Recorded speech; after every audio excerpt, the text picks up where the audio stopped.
So Vital and I are going to collaborate on what we call Project Magoo.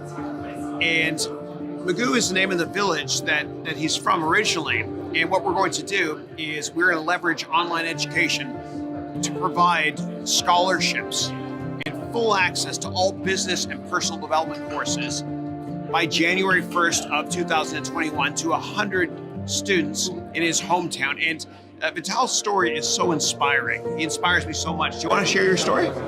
So the story is how I grew up in that village called Magoo. So it's a village with no access to electricity, no access to internet, no access to infrastructure. And I got a chance to go to study primary, secondary, and university. And so many kids in my age mate, they didn't get a chance to get that education. And so when we met Chris, because he's so much passionate about education, and so I was sharing with this my story with him, and he asked me one question like, if you would be given time, what would you do? What are you passionate about? So I shared that my passion is to give back to that village specifically, because I know that they don't have, access to that high quality education, and so that's how the idea came. Like, okay, giving back to that village through education, and so that's the background. And so I grew up in that village and went to university, and made it to university to master's degree in Germany. And I have just a heart to give back to that.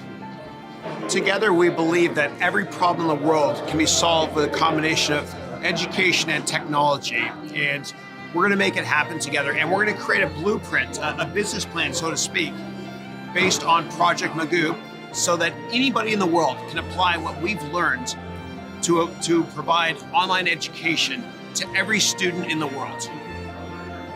Even in those villages like mine.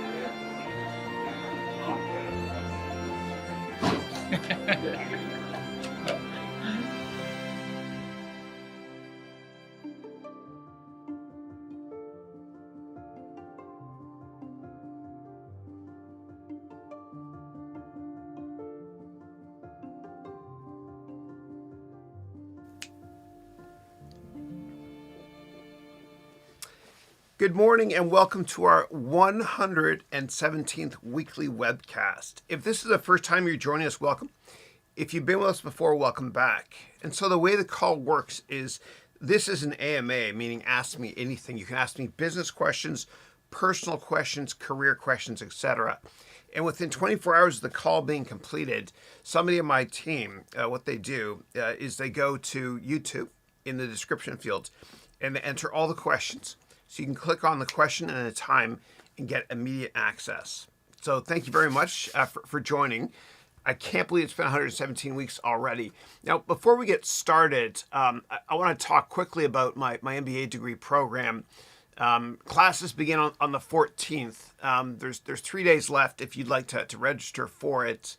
You don't need to have any prerequisites at all. And if you want references on the program, just do a search on LinkedIn for anybody that took it and reach out to them. Ask them what the negatives are first, and then the positives. I wear my heart on my sleeve. So there's a 30-day, 100% money-back guarantee. And what that means is this. What that means is we start on the 14th, and you get your money back up until January 14th. So 30 days after we start on December 14th, which is next Monday. We have a couple spots left. And I teach you business concepts that are practical in nature, many of which are not taught in the top business schools. So you can hit the ground running, so I can help you take your career to the next level. So you can read through this if you want to. You can go to www.harounmba.com to learn more. And if you have questions, please let me know. And thanks as always. Thank you. All right. And I tried a new Kelvin color today with the video camera. I don't like the way it's turning on. Look a little bit yellowish. That's okay. Experimenting. Push the goalpost out. All right. Anyway, questions. Here we go. Michael is saying, hello, Chris. Hope you're doing well. I hope your family are fine. Thank you, Michael. Appreciate that. God bless you. Then you wrote here, last Sunday I bought a book called Rich Dad, Poor Dad by Robert Kiyosaki. Have you ever read it? If so, what are your thoughts? I have the book, but I've not read it. So sorry, I don't have an opinion on that. Yeah. But I do know that, like growing up, I read a lot of books on the time value of money, one of which is called The Wealthy Barber and The Millionaire Next Door.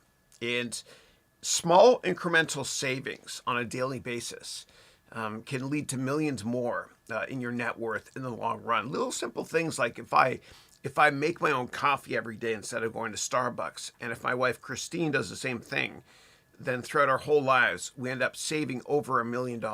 It's amazing how the time value of money works. And Warren Buffett said, you want to spend what you have left after saving, and don't just save what you have left after spending. It's a different frame of mind. I think that's what Kiyosaki is trying to talk about in his book there as well. Okay. And then Michael is saying, do you have any disagreement on some topics business schools usually teach their students? For example, some business schools told their students that their house is not an asset. Yeah, I completely disagree with that. Thank you. I disagree with business schools saying that a house is not an asset. A house is actually the most important asset you have.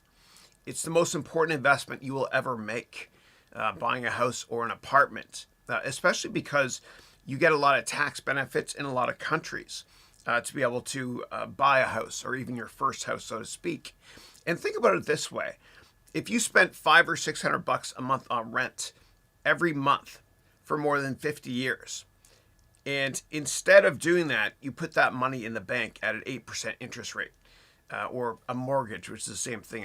It's a debt instrument. Then you would have millions of dollars more in the long run. Yeah. So I think a house is the best asset you possibly have. Yeah. All right. Next up, Neil says, saying, hey, Chris, 4 more days until the MBA class starts for 2021. Impressive, the graduation of your first MBA class. Thank you. I appreciate that. Yeah, I'm excited. We start on Monday. I'm adding brand new content as well to the program. Last year's silver program or last year's platinum program ended up being, I think, close to 600 hours so far. We're still adding a lot more stuff. Now, you don't have to take every single lesson, of course. The way the program works is there's 100 quizzes. They're quite easy. And you do them after each class. It takes you a couple of minutes. There's about 100 classes. And then all you have to do is take 50 or so quizzes, half of them, and get at least a 50% grade to graduate and get the degree, which is up there on the wall. Yeah.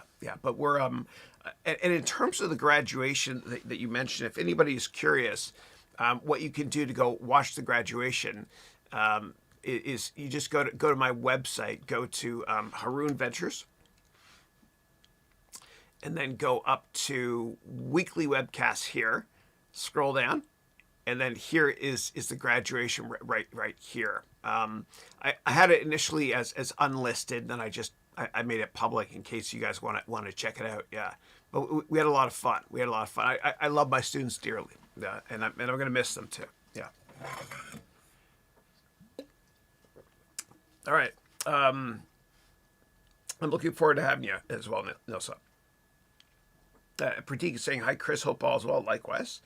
And then you wrote here, can you explain what is cryptocurrency and blockchain? I have very little knowledge about these things. Yeah, and we cover that as well in the MBA degree program when we talk about economics management and strategy. So cryptocurrencies are basically an alternative to the traditional paper-based currencies that we use. And most cryptocurrencies, or at least the great ones, there's a limit on the number of cryptocurrencies that can be created or mined, so to speak. And whenever somebody mines a cryptocurrency, what that means is they're using a computer, which I've done this a lot actually with a lot of different cryptos. They're using a computer to try to break the algorithm, the secure algorithm, so to speak, on that cryptocurrency. And if you break the secure algorithm, what happens is it grows back stronger, the security on that crypto in general. And you're given a reward, which is a cryptocurrency. And that's what cryptocurrency mining is. It's kind of like when you break your arm, which is painful. I won't go there. But when you break your arm and you get a cast, what happens is your arm actually grows back stronger. So that's what happens with cryptos as well. You break the secure protocol on it, and then what happens is you're given a cryptocurrency as a reward. Now, there's a limit on the number of cryptos that exist for each individual cryptocurrency, for the best ones at least, the good cryptos. And that's a good thing because what happened was back in 2008, and this has happened back in many depressions in the past, governments print a lot of money to try to get us out of a recession or a depressionary environment. And the problem with that is if you, like anything else, if you increase the supply of something dramatically, the price goes down. And so governments have printed tons more money than they should have over the years, which means our net worth goes down a lot. It's not fair. And I'll give you an example. In Zimbabwe, in the fall of 2008, what the government did was they printed a lot more currency to try to rescue the country. And many countries did this too. And as a result, the daily inflation was 98%. That means the value of that currency went basically to zero over a couple of months or so. And that happened also with the Venezuelan fuerte, their currency a couple of years ago. And the Venezuelan government just got rid of the currency and started over. And the problem with traditional currencies is we don't have control over how much governments make of this stuff, which is why cryptocurrencies exist. Another reason why cryptocurrencies exist is because it's a more secure way of transacting. You can trace the transactions as well. And also, you don't lose access to who bought the crypto when, so to speak. And that's the essence of blockchain. Blockchain is it's like one of those old school ledger books where you write debits and credits. Blockchain just keeps track of cryptocurrencies that have been transacted in. So with certain cryptocurrencies, the blockchain is not just a way to keep track of cryptos that have been mined or bought or sold. But with certain cryptocurrencies, it's used for other purposes too, like election data, keeping it secure, or contracts, which is the essence of the Ethereum platform. And the cryptocurrency on the Ethereum platform is called Ether, ETH. I'll tell you what cryptocurrencies I've owned forever and I'm never selling, but do your own research, please, on cryptos. So I've owned Bitcoin, Litecoin, Ripple, as well as Ethereum. All right, next up. Okay. Next up, Pratik is saying, have you heard about the Pi network? I have not, sorry.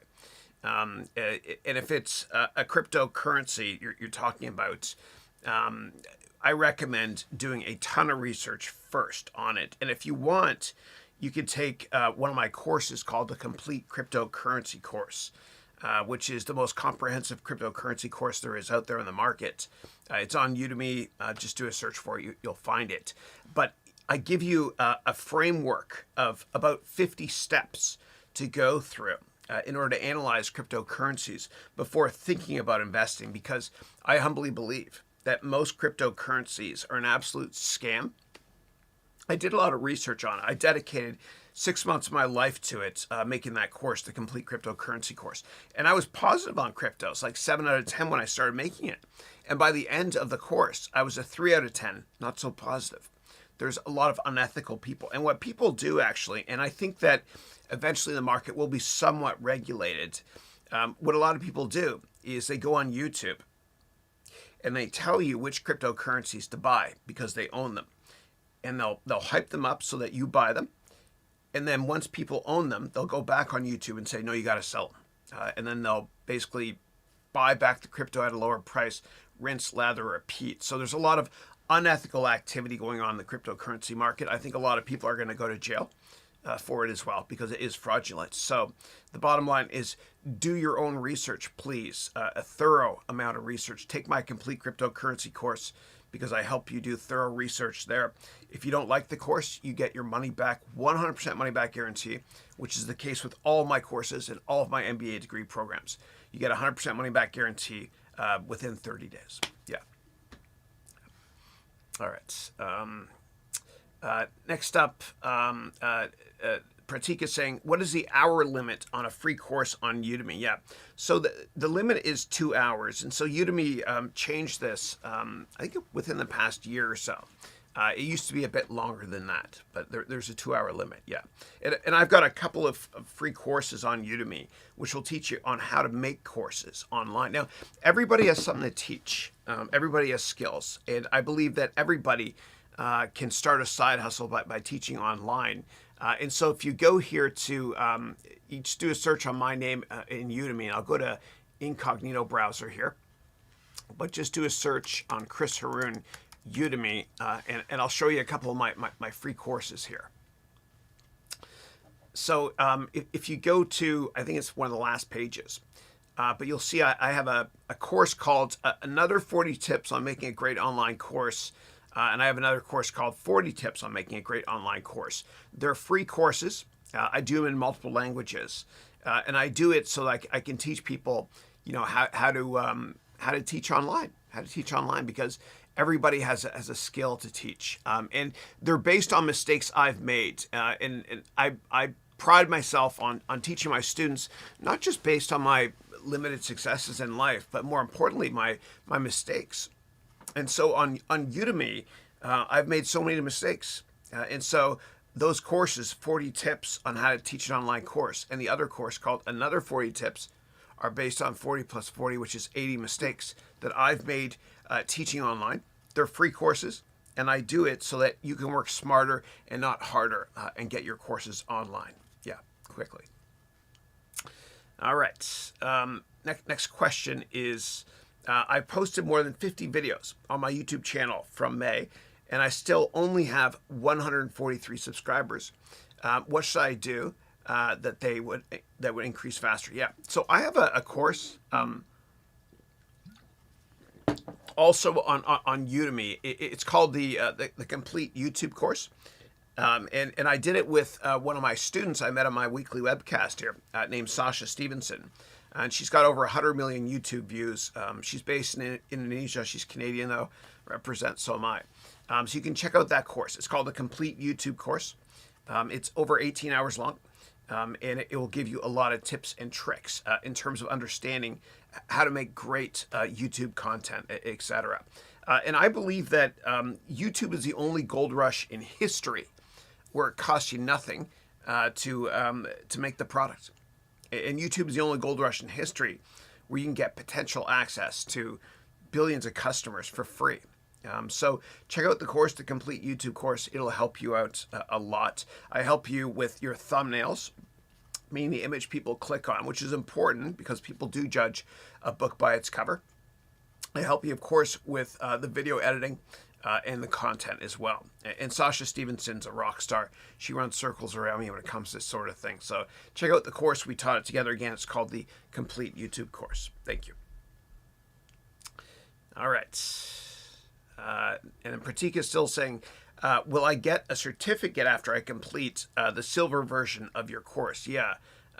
Yeah, sure. And I think Pratik got registered the other day. Let me show you what it looks like. You will. All right, so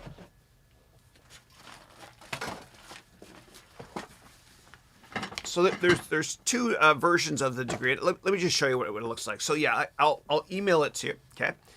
So and let me see if I can get this a little bit closer with a better camera angle. Here we go. Here.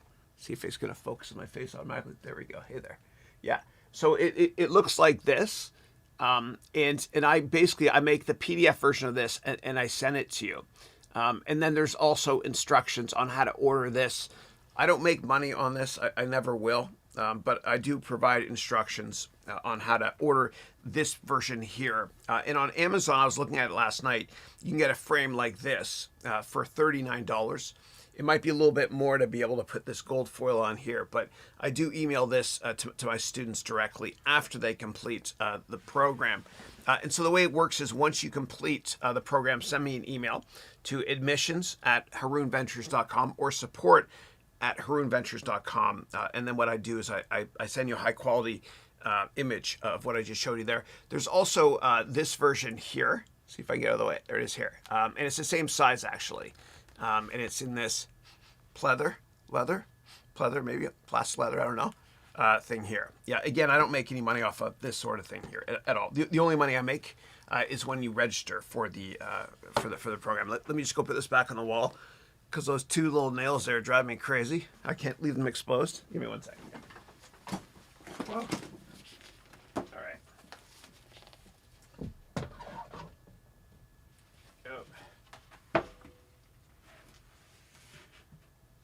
And we had our graduation last week. I still have confetti and a couple of balloons on the floor. Yeah. All right. What do we got next here? The question is, which MacBook or iMac do you have? So I got a bunch because I've got multiple monitors. It's like a war room. When I'm teaching, I want to make sure that no computers go down, etc. So let me show you my equipment here. So I have and I am a nerd, okay? I have a Mac. It's 28 core, and then there's 1.5 terabytes of RAM. And the reason why I have so much RAM is because what I do is I edit a lot of the videos myself. For my MBA degree program. I believe in investing a lot of money in technology. Of course, I have a great team as well, but I can edit stuff quickly. Plus, when I'm teaching live, I want to give you the best possible customer experience there is. So, yeah, I work my machines hard. I've got multiple computers here. It's a business. Yeah. But I believe in spending more money on technology than on people, always. And I love having small groups of people. I have a great team because I believe that small groups of people can change the world. Once you have too many people in a company or a group project, as you know, it becomes chaos. And Amazon, Jeff Bezos has a rule that no meeting is allowed to take place at Amazon that requires more than 2 pizzas to feed the room because too many cooks in the kitchen is chaos. So I always spend top dollar on technology. Yeah. And then when you're running a business, you can also write that off, a lot of it as well, and depreciate it as well. Yeah, and I give my team the best computers, the best technology. I also bought them special desks that go up and down like this so that they could walk if they want while they're working. I have a treadmill thing I walk on under here as well. Yeah, I'm not cheap when it comes to tech. Yeah. All right. And then next question is, where can I buy an old PC or a laptop? Yeah. So you can, if you have one sitting around that you want to sell so you can save money to buy a new one, you can go to a website called gazelle.com. And what happens is they send you a box for free in the mail, and then you mail back your existing equipment to them, and then they pay you for it. But in terms of buying one, they might do it there at Gazelle. But what you can also do is just go to eBay. Make sure that obviously the person you're transacting with on eBay has a ton of positive ratings as well. I've sold a ton of computers and stuff over eBay over the years. Yeah. All right. Next question is, how can I connect with someone who is not on LinkedIn? Yeah. I mean, you could try the old school approach of smiling and dialing or just calling them. And what you can do is whatever number that company has, if you want to get to them, you just enter 0000 for the last 4 digits of the phone number. Okay, just find, you can get the number for any company by going to usually their website. But just dial 0000 for the last 4 digits. And then when somebody picks up during office hours, ask to be transferred to that person. And there's a guy actually, a buddy of mine named Ajay Royan, who works with Peter Thiel, and Peter Thiel is actually on his board. And Ajay runs a firm called Mithril. And what Ajay did was, he's a great guy. I've met with him in his office. Whenever I go to his office in San Francisco, he always has Tim Hortons for me. He's Canadian as well. But what Ajay did was he wanted to get a job in Canada. He graduated from Yale. And then what happened was it was tough to get a job. And so he called up tons of companies, like I mentioned. And then what he did was he was able to, it looks like he changed the website here, but his name is Ajay Royan, great guy. But what Ajay did was he did that for Deloitte, and that's how he got his first job. Yeah, so it was in Toronto. His first job was at Deloitte's, I think it was strategy consulting arm called Braxton Associates. That's what he did. He just dialed 4 zeros. And he did it, and he kept doing it over and over and over again. And finally, somebody picked up, and he transferred whoever it was he wanted to meet with, and he networked and got a job that way. So that's another way to do it. Yeah. All right. All right. Next up, John. Hey, John, how are you? John is one of my employees. He helps out with a lot of the customer service and operations work as well. John, hope you're doing well. And I met John here probably on week 20. I think we're on week 117 now. Hope you're doing well. He's from Rochester, New York. And the first question he asked me 2 years ago was, who are your favorite comedians and Canadian comedians? And I remember his name because John Cleese is a great British comedian. His name is John Cleese. So John Cleese is asking, hey, Chris, hope all's well. Likewise. I asked last week, but I think I was too late in asking, and you ran out of time. I'm considering stopping my MBA classes at my university. Very expensive. All the information I can find online, and it's all theory that they teach, yeah. And I'm eligible to sit for a CFP exam, and then I would work towards a CFA, which are all cheaper options. What are your thoughts? Yeah. So what I would say is this. I think the reason to do an MBA at a traditional school is, and this is just my opinion, is if you've set up 1,000 networking meetings and you can't get the job of your dreams. Why 1,000? That's crazy, Chris. Well, an MBA costs you $100,000 at a lot of schools in terms of lost revenue, cost of tuition, etc.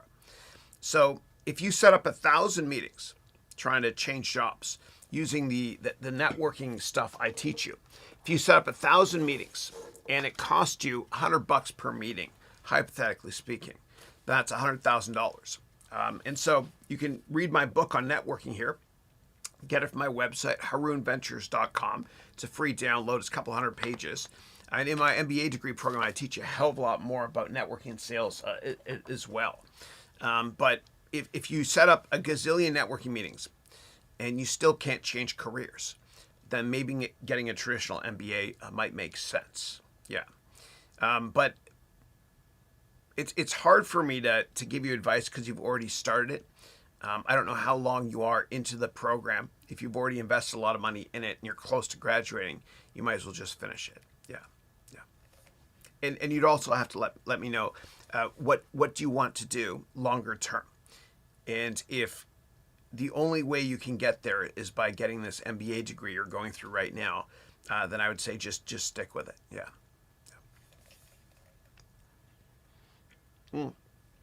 But in terms of CFP and CFA, I respect the CFA more than an MBA. So CFA stands for Certified Financial Analyst, and it's a very respected designation on Wall Street. And it takes you 3 years to get the CFA. And the way it works is you just study during the weekends or at nights, and then just take the test once a year for 3 years. And so what I did was I used a company called Schweizer. Don't buy the books the CFA tells you to buy because they're expensive and they're long and they're boring. What you can do is go to eBay and search for CFA and Schweizer, and buy a bunch of books for $30, which are basically this wide, the books, much small ones, that will tell you how to study for the exam, etc. All right. And next up, we've got Naman is saying, what is the most important aspect of creating a business plan? Yeah. So ideas are commodities, but execution is not. I think the most important thing to look at is the quality of your management team and your advisors in general. And Mark Cuban famously said, you only have to be right in business one time. And the jockey is more important than the horse. And so as you crystallize your thought process and think about a business plan, I want you to look at gaps in your own skill set, if you have any, and look to fill that gap by partnering with others or hiring others or finding co-founders that have that expertise. For example, with Steve Jobs, God bless him, he was a brilliant salesperson and a marketing guru and a visionary, but he didn't really have hardcore tech experience. And so he found Steve Wozniak, who was a techie and a good dude. And that was a yin-yang, they completed each other. And that's one of the many reasons they were successful. Also, what you can do is, if you don't have much experience, you can always get a board of advisors. And so what Mark Zuckerberg did when he created Facebook, he didn't have experience starting many companies before. And so he got Sean Parker, who is the founder of Napster, which is the first peer-to-peer sharing network that mattered back in the 90s. I am that old, I used it. He also got Peter Thiel, who was the co-founder of PayPal, to sit in his board. And that kind of assuaged investor concerns in terms of limited experience that Zuck had at that point in time. Yes, he's a brilliant guy, and yes, there's a chance he would be able to make it on his own, but with the help of a great board, with Peter Thiel, as well as with Sean Parker, that definitely helped him. So the bottom line is that when it comes to creating a business plan, the most important thing to look at is management. And let me actually show you. So in my MBA degree program, and I know that you're already registered for it, and you're doing the silver version, I think, right? So if you go to EMS 4-2, that's the fourth semester, class 2 for economics management and strategy. I have this framework I created for you, and it's 100 steps. And in the MBA degree program, I provide you with just a ton of stuff you can use to analyze companies. A lot of frameworks. So let me open it up here. It's taking a second. Here we go. All right. Cool. So this is, and I apologize, might be tough for you guys to see on your if you're using a mobile phone right now.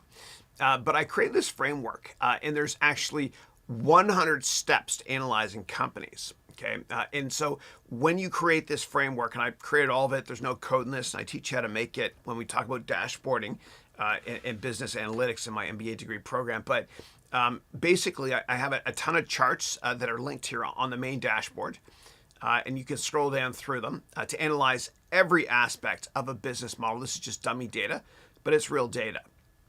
And we look at the top shareholders of a company, the sector exposure, the total addressable market, the bill of materials, the economic statistics for the markets they're in, etc. And then, of course, we look at the financials in a lot of detail. And then DAO and MAO, which means daily active users and monthly active users, which are two metrics you use to analyze tech companies, at least ones that have websites. Then we look at revenue growth, earnings growth, margin. The list goes on and on and on and on and on. Yeah, and so all this data in those charts below come from inputs here. And so what also happens is when you're done with this spreadsheet, and it's only 22 megs. And again, if you're registered for the program, go to EMS 4-2, and you'll be able to download those documents for this. There's an executive summary that's created for you automatically, and if you hit print, it'll print it as a one-page PDF or paper-based, okay? And all this has data that gets filled in automatically. And then there's also a detailed 150-page report that gets created for you from this. And so I nerded out. I started my career in technology as a programmer. I love this stuff. And so right here, what we do is we analyze the qualitative aspects of a company. The first thing we start with basically is the management team. Then we look at the quantitative parts of the company, okay, total addressable market, etc. And then what we do is we look at the financials down here, okay, and we go through this in a hell of a lot of detail as well. And all this feeds into a target price for your company, a sensitivity analysis. We look at auditor red flags, technical analysis, margins, etc.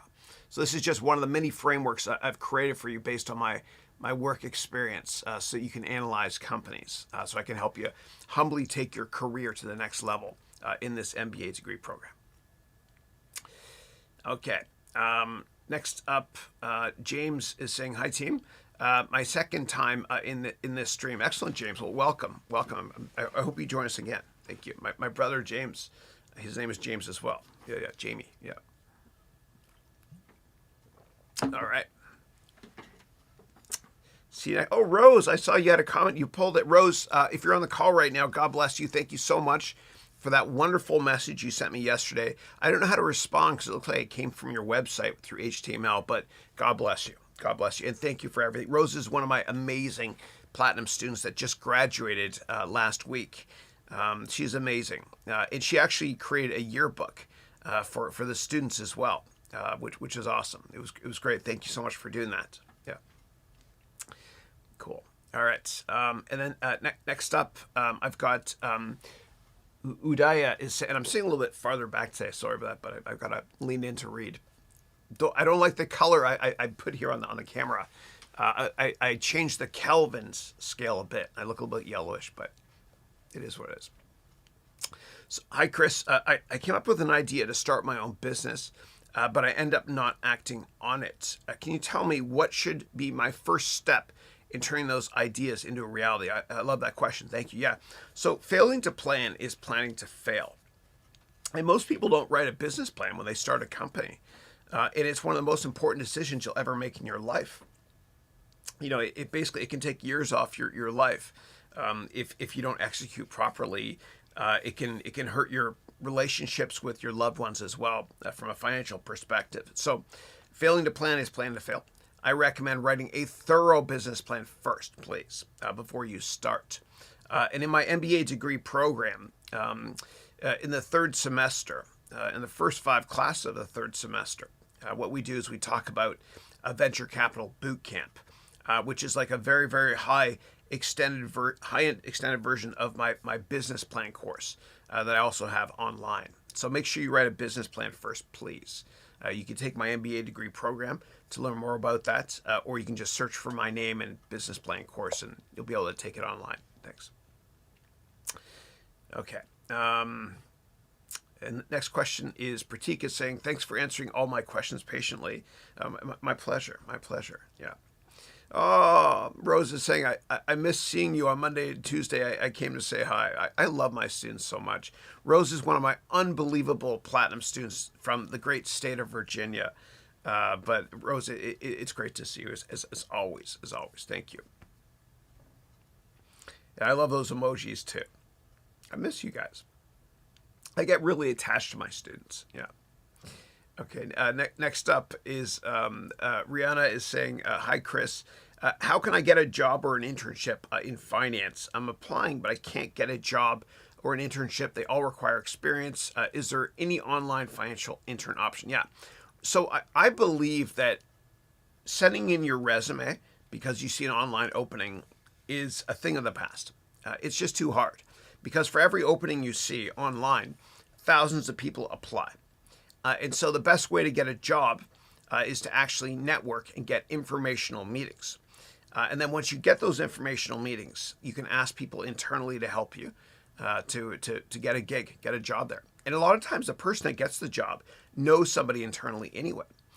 And so what you can do is you can go to harounventures.com and download my networking book, which I spilled coffee on a couple weeks ago. You guys remember that? I spilled coffee twice that one day. That's why I have a sippy cup now. I'm a man-child. Yeah, I have a sippy cup for coffee. Yeah, but go to my website, harounventures.com. Download this networking book. It'll help you a lot. Or you can take my MBA degree program or my complete job course on Udemy, which will help you out tremendously in being able to network because your network is your net worth and relationships are always more important than product knowledge. Yeah. All right.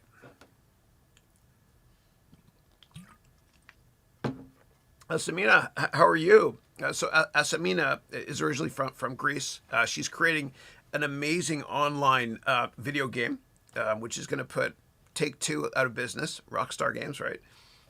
And she's in my platinum program as well, starting this Monday. And so Samina wrote, I'm so excited to start classes this Monday. So am I. And if anybody's still interested, there's a couple days left to join. We added a payment plan, but it's more expensive though. So instead of paying it all up front, you can do it over time. And my marketing and sales folks, they added a payment plan, which is more expensive though, to be honest. But you guys can learn more. I'm not a good salesperson. I don't care though. You can learn more at www.harounmba.com. Yeah. And so Esme, I'm looking forward to having you start as well on Monday. Thank you. Okay. And Rihanna is saying, how can students get a remote internship or a job in finance or accounting? How relevant is a subject we study in school and the real job? I feel I forget the finance material after the semester ends. You and me both. Yeah. And actually, the first time I took accounting in undergrad at McGill University in Canada, I got a D. You're probably thinking, well, why the hell are you teaching it then? Well, I got a D because I was memorizing it and I wasn't understanding it. And I took it again. I got a little bit better than a D. But what I do in my MBA degree program is I teach with a lot of props on how finance and accounting works. And it's a much easier way to learn, and it's edutaining, meaning educational, and humbly, I hope, entertaining. You can laugh at me, not with me. I think the best way to learn finance, though, is not in traditional universities. I think it's online. Take my finance courses if you want. Go to Udemy, take my finance courses there. Go to my website, sign up for my MBA degree program. I teach it in a much more entertaining way to the extent that you'll never forget what you learn. Yeah. Now, in terms of getting a job, though, in general, I really do believe, as I mentioned earlier, that your network is your net worth, and that relationships are always more important than product knowledge. And so what you can do is take my MBA degree program or just download my book for free. Go to harounventures.com, and I teach you how to network on steroids, so to speak, so you can get that job of your dreams or the customer of your dreams, etc. But you gotta be a pit bull and a pork chop. You gotta be relentless. You can't just do 5 networking meetings. You have to do tons of them. If I told you that if you did 50 to 100 networking meetings that you would get the job of your dreams, and be set for life, would you do it? Of course you would. Most people don't. And it's when I used to teach in classes during business school and undergraduate school as well at universities, the first day of class for my MBA students and my business undergrad students, I would always say, if I told all of you that if over the next 10 weeks before the final exam, if I told all of you that if you did 10 informational meetings, that's 1 per week, that you would be guaranteed to get the job of your dreams, would you do it? Every hand goes up. It's like the wave at a sporting event. And then right before the final exam, I say, okay, over the past 10 weeks, how many people did 10 networking meetings? No hands go up. How many did 9? No hands go up. How many did 8? Maybe a couple hands go up. And those are the students that, by the way, never get the top grades, but those are the students that do get the jobs of their dreams.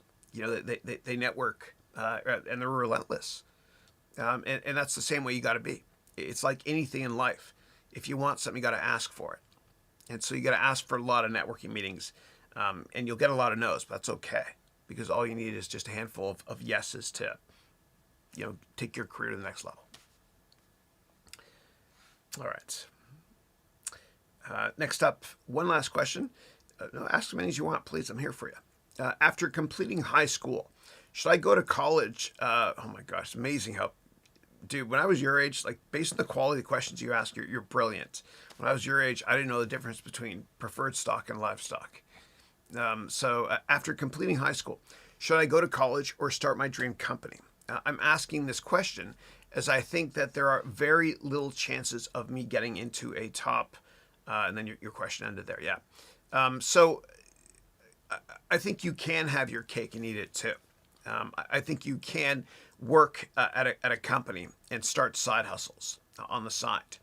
And if I can humbly help, and if somebody's watching right now that is frustrated in their career, good. And I say with love my heart because with frustration comes breakthrough. Frustration comes the willingness for you to reinvent yourself.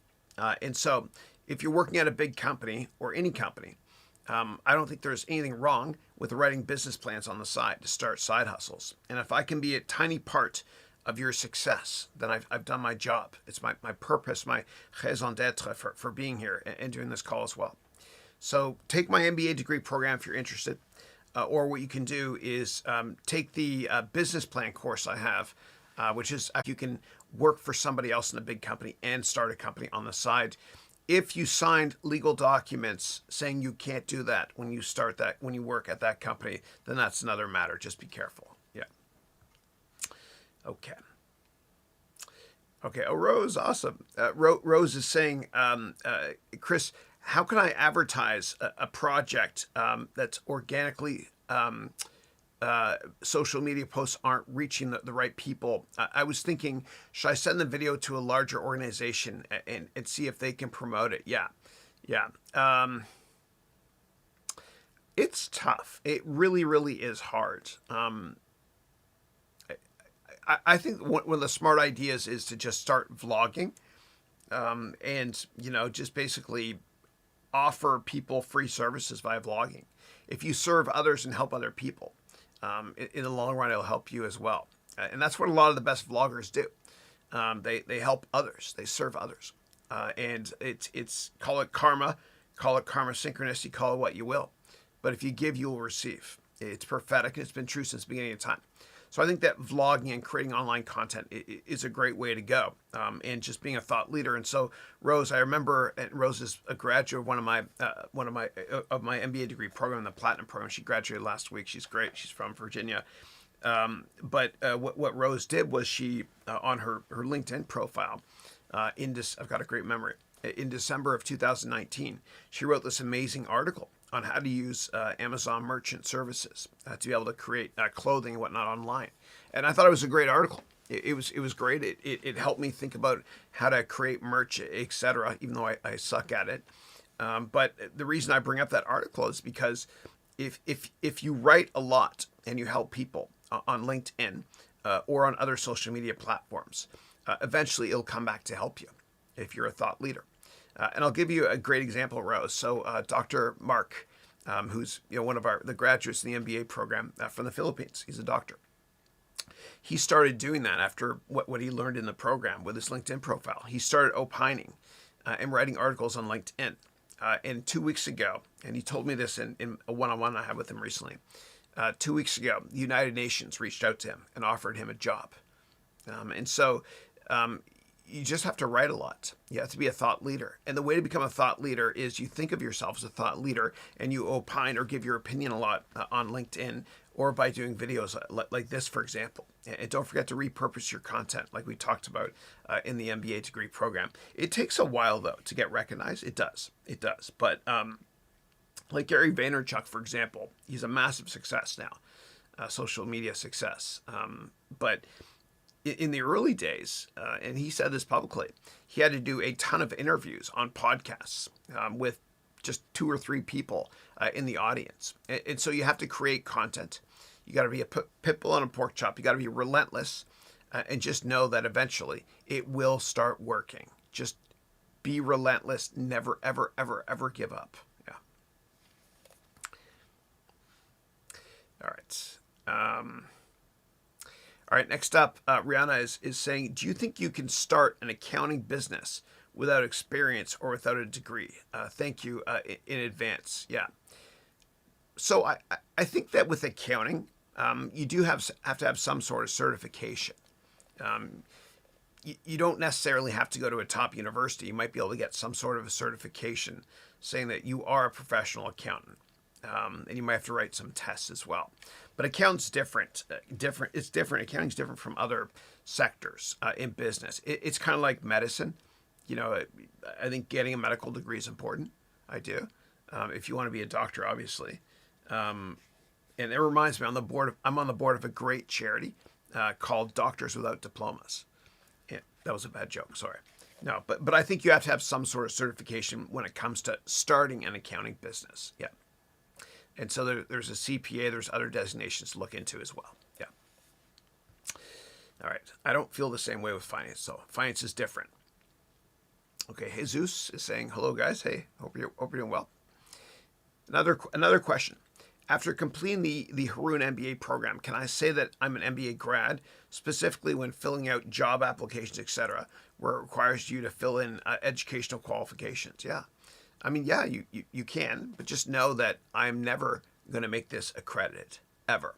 And the reason is because the price would have to go up materially, but more importantly for me, I would be forced to teach you crap that's not going to make you successful in the real world. And there'd be a board of advisors that would tell me what I can and cannot teach, and they are the problem.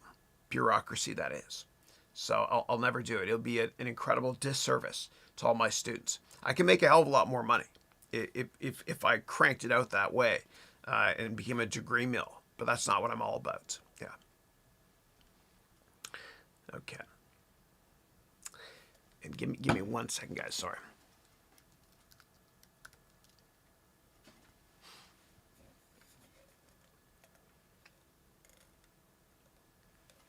And Jesus is saying, I hope you have a great day. Likewise, thank you.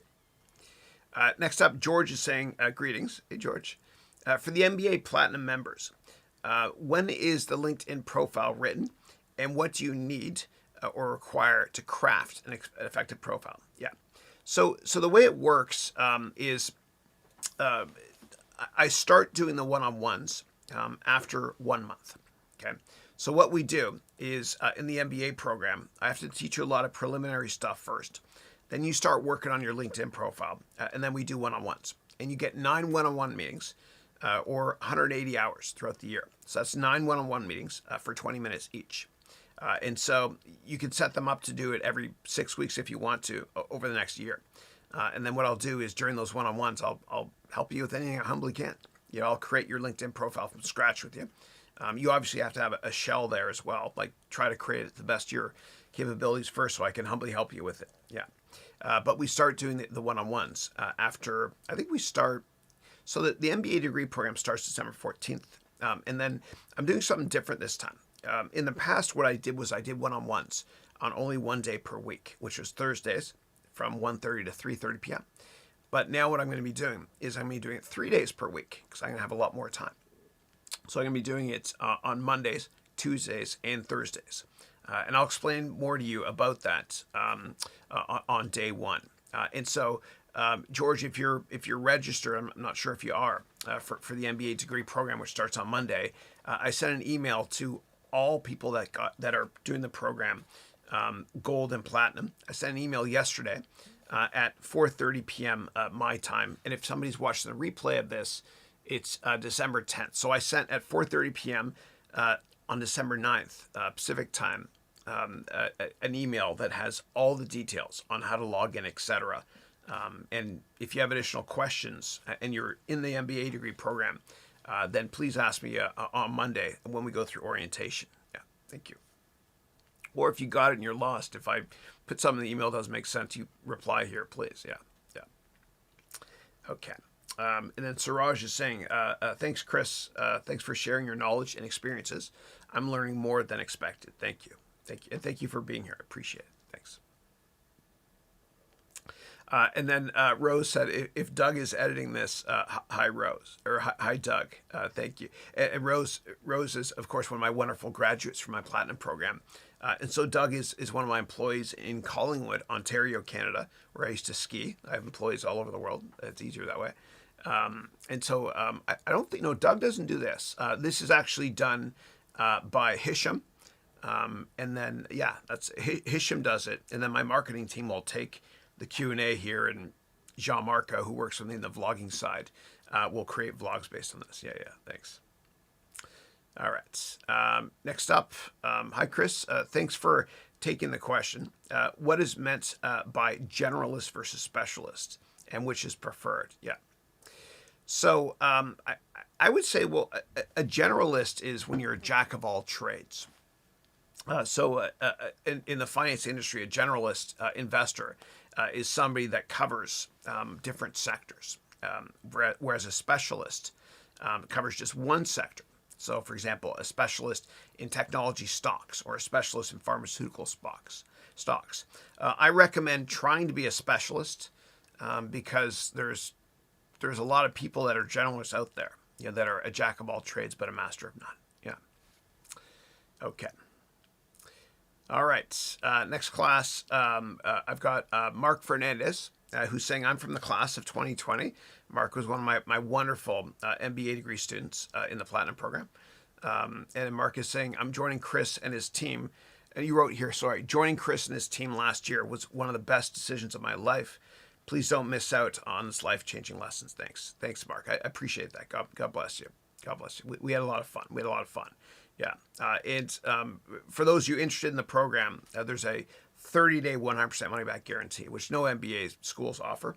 So if you buy it today, you get your money back up until 30 days after we start. So we start December 14th. That's on Monday.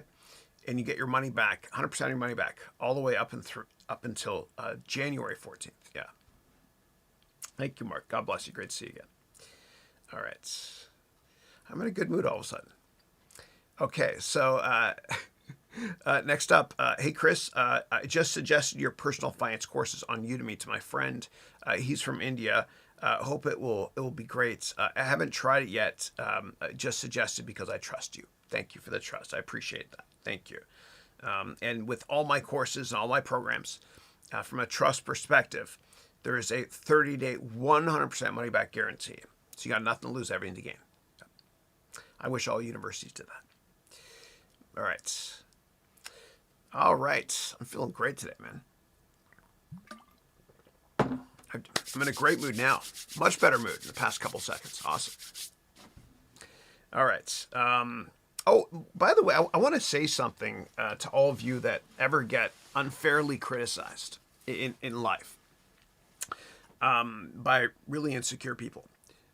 So I just want to say that unjustified criticism is a disguised compliment. Let me say that again. Unjustified criticism is a disguised compliment. So I love getting criticized because there's a lot of insecure people out there. And I want you to be the same way as well. Once you start getting more and more success, more people will criticize you. And I want you to choose to interpret that criticism as an incredible compliment. Remember that. Unjustified criticism is nothing more than a disguised compliment. That's the quote of the day. All right. Next question is from Pratik, who's saying, how are you able to have so many different colors in the backgrounds? You mean back here? Yeah, I'm not sure what you're referring to, but just let me know if you're talking about the background here, etc. And I'm happy to give my humble thoughts on it. I'm actually not happy with the way I set this up today. I feel like I look a little bit pale here, and yeah. All right. Next up, Manas is saying, sorry, my dear mentor, for being a little bit late. I have tons to tell you, and good morning. Thank you, Manas. Great to hear from you. Manas is from India. He published a book recently as well, which I bought. Thank you. Okay, next up, Sri Roop is saying, also, any new book you've read or you've been reading, do you have a reading list of books somewhere? Yeah, I haven't done a lot of reading over the past year. I've been very busy serving my students in the MBA degree program I created. In terms of books, I think the most important one you can read is called How to Win Friends and Influence People by Dale Carnegie. It's an oldie but a goodie. It was written in the 1930s, but all the principles he teaches still apply today. So check that book out, How to Win Friends and Influence People. Yeah. And anything that Malcolm Gladwell writes, read as well, like David and Goliath or Outliers. Yeah. Speaking of David and Goliath, it's people that have been told that the crux of his book, Malcolm Gladwell, is that in his book, David and Goliath, it's not a religious thing, but people have been told they can't do it, end up becoming much more successful. Because unjustified criticism is nothing more than a disguised compliment. Yeah. Always bet on David, not Goliath. All right, Kemi, how are you? Kemi is saying, hi, Chris. Top of the morning to you. Likewise. Hope you and your family are keeping safe and sound. I haven't received any email as to starting the 14th. Any news on this? Looking forward to starting. Yeah. So, Kemi, do me a favor. Send me a LinkedIn message with your email address, and also send an email to support@harounventures.com with your name, and I'll make sure that that you're on the list. Yeah. You should have got an email yesterday, but I'm glad you're telling me now, because I'll find another way to get access to you. Yeah. Or look in your spam filter. Yeah. But send me a message over LinkedIn. What I'll do in LinkedIn, Kemi, is I'll just copy and paste the contents of the email I send out anyway. But yeah. Thank you. And provide your email address as well in the LinkedIn so I can add you to the list. Thank you. Yeah. Okay. And then Kemi is saying, what are your thoughts on procuring an asset management company? What do you mean by that exactly? Do you mean trying to get them as a potential customer, starting an asset management company, etc.? If it's just general networking, then the concepts I'm going to teach you starting next week in the program will help you out a lot. Yeah. Okay.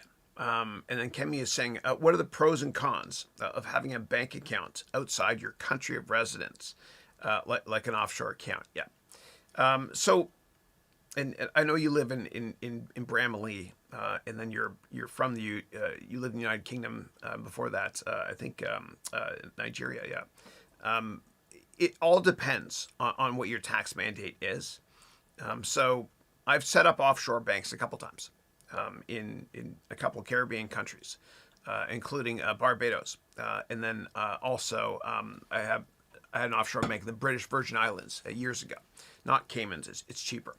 And the reason why I did that is because I had investors from all over the world, and a lot of them didn't want to pay U.S. taxes. And so I set up what's called a master feeder structure. I had one entity in America, one in the British Virgin Islands that fed into a master structure.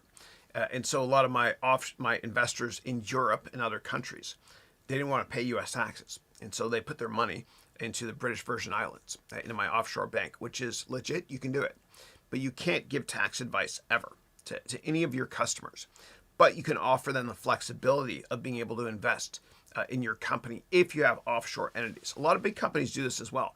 Do not do it, though, without talking to a lawyer. I had a lawyer do it for me. I had a guy named Jim Grand from the securities law group here in the San Francisco Bay Area do it for me. Make sure to hire a lawyer to do it for you, because they'll be able to tell you if it even makes sense at all for you to do this. Yeah.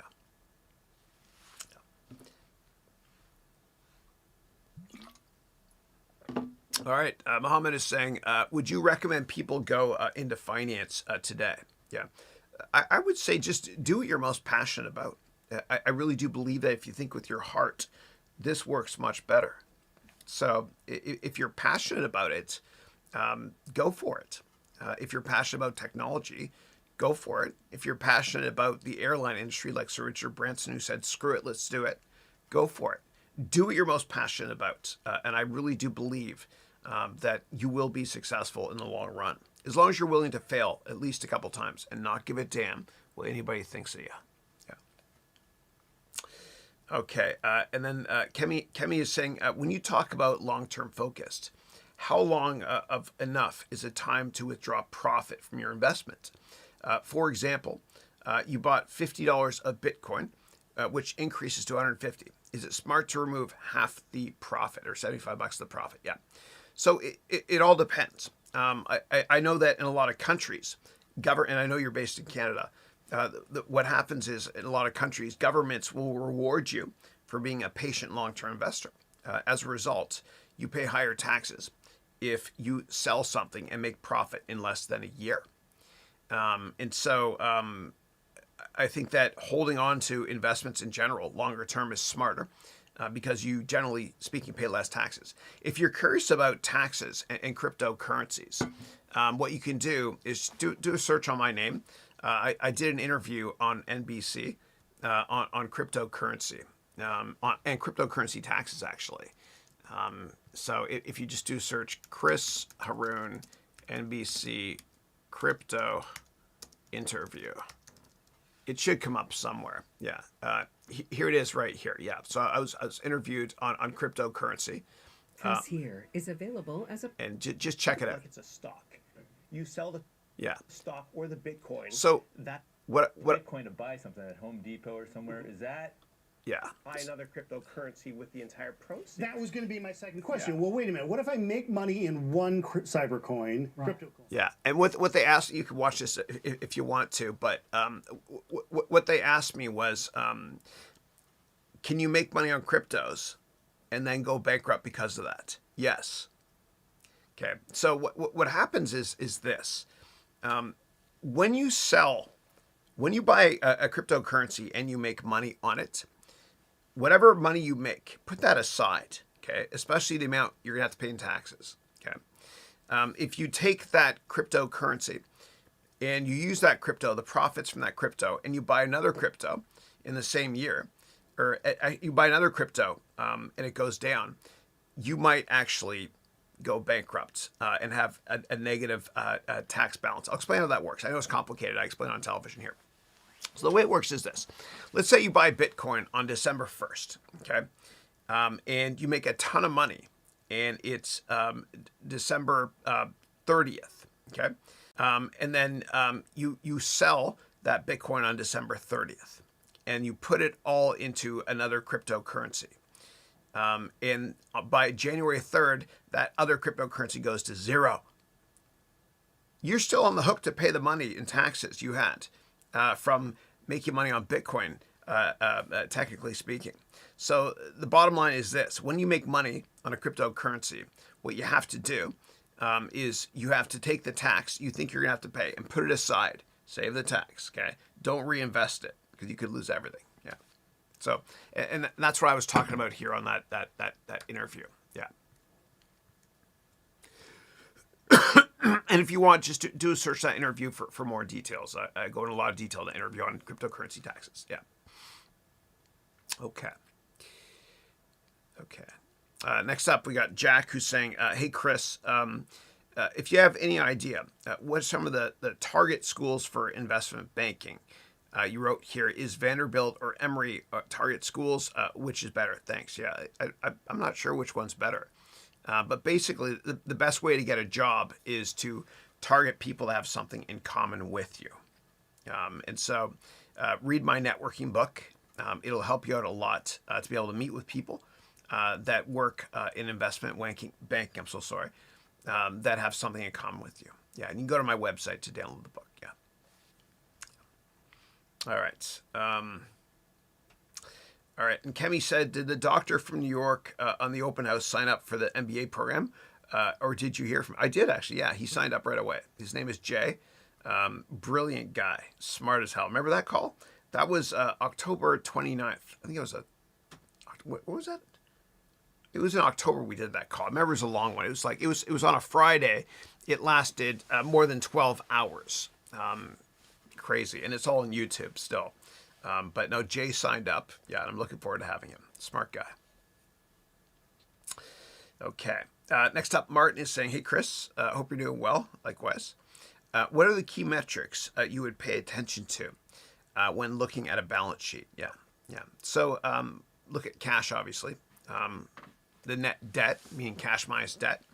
What I would also look at is deferred revenue. So what deferred revenue is, for those of you not familiar with it, is if somebody buys a product from you and you don't give it to them yet, but you still have the money, and then the quarter is over or the year is over, that becomes a liability. Okay, and so that becomes what's called deferred revenue. And it's important to look at deferred revenue because it kind of helps you understand what the pipeline looks like for future business. And so what people like to do is combine the income statement and the balance sheet by looking at something called bookings, which equals revenue from the income statement plus the change in deferred revenue from the two most recent balance sheets. That's called bookings. Revenue plus a change in deferred revenue. So you can understand what the pipeline looks like for business in the future. Another thing I look at is you want to look at how much inventory you have. I know that inventory is an asset, but it can actually destroy your company if you make too much of it. Like, for example, it's funny, I was doing a case study with my MBA students. the Atari Corporation. I have a lot of props. So what happened was in the early 1980s, there was a great movie Spielberg made, of course, called E.T. And then what happened was the Atari Corporation made a video game called E.T. And it was supposed to be the hottest Christmas gift in the early 80s. I remember because I got it. My dad got it for me. It was the worst game ever. But it was so bad, dude. It was basically E.T. chasing around an M&M. It was awful. And so what happened was the Atari Corporation, they had to bury hundreds of thousands of these things in the desert, right? And this was actually uncovered in the desert when I bought it for next to nothing on eBay for a case study I did, yeah. And so what happened was they had to bury all this excess inventory. And it actually destroyed the whole video game industry. And there was one year in the 1990s or 1980s where revenue for the entire video game industry was down 90% year over year in 1 year. And then Nintendo came along with the NES, the 8-bit, in 85 and reinvented the industry. But inventory is important to look at on balance sheets because inventory can murder a company. So the best thing to do is to always hopefully sell the product first and then make it. And that's basically what Michael Dell pioneered with Dell Computer. And a lot of great Japanese companies talked about just-in-time or JIT production in the auto market in the 80s, which was kind of pioneered by Edward Deming. God bless him. Yeah. Okay. Next up, Pratik is saying, do you cover your YouTube course in the MBA program? Yeah, in a lot more detail. Yeah. All right. And then, and actually, in the third semester for Platinum students, what we do is I have my chief creative officer, a guy named Matt, good guy. I have him actually teach my students on how to set up a studio using what you have. And there's also an opportunity for you to be able to get support from him directly to help you create a better audio and video experience at home. Yeah. Okay. Next up, Deepansh is saying, hey, Chris, hope all is well. In what order should I watch your $10 courses to get the most of them? Yeah, thank you. So I would always start with my flagship course, which is a course that's just under 8 hours called an entire MBA in one course. So I would start with that. And then depending on what your business interests are after that, that will help you decide what course to take next. So if you're passionate about finance, then you can take my Introduction to Finance course or my Complete Financial Analyst course. If you're passionate about marketing, you can take maybe my YouTube course. If you're passionate about finance and future currencies, my crypto course. If you're passionate about general management, you can take my How to Motivate Employees course or leadership courses I've made, etc. So I would just start with that one. Yeah. All right. Next, Bhavik, how are you? Bhavik is one of my wonderful students from Mississauga. He's a 905er. That's where I'm from. But he's been in India for about a year now, or almost a year, with his dad. And he's working remotely, doing an amazing job as well. Good guy. Bhavik is saying, hi, Chris. I hope you're doing well. Likewise, buddy. Likewise. All right. And then Naman is saying, will I get a certification after completing your Foundation of Entrepreneurship course, which I enrolled in on your website? Yeah. So I think what happens is when you finish online courses, you get a certificate, just for completing it, certificate of completion. Yeah. And if you don't, just let me know and I'll put something together for you. Yeah. But I know that when you finish Udemy courses, for example, or Stack Skills course of mine, etc., you get a certificate. And if you want, you can go to my LinkedIn profile and you'll see a lot of people will tag my name with the certificates, so you know what they look like. Yeah. All right.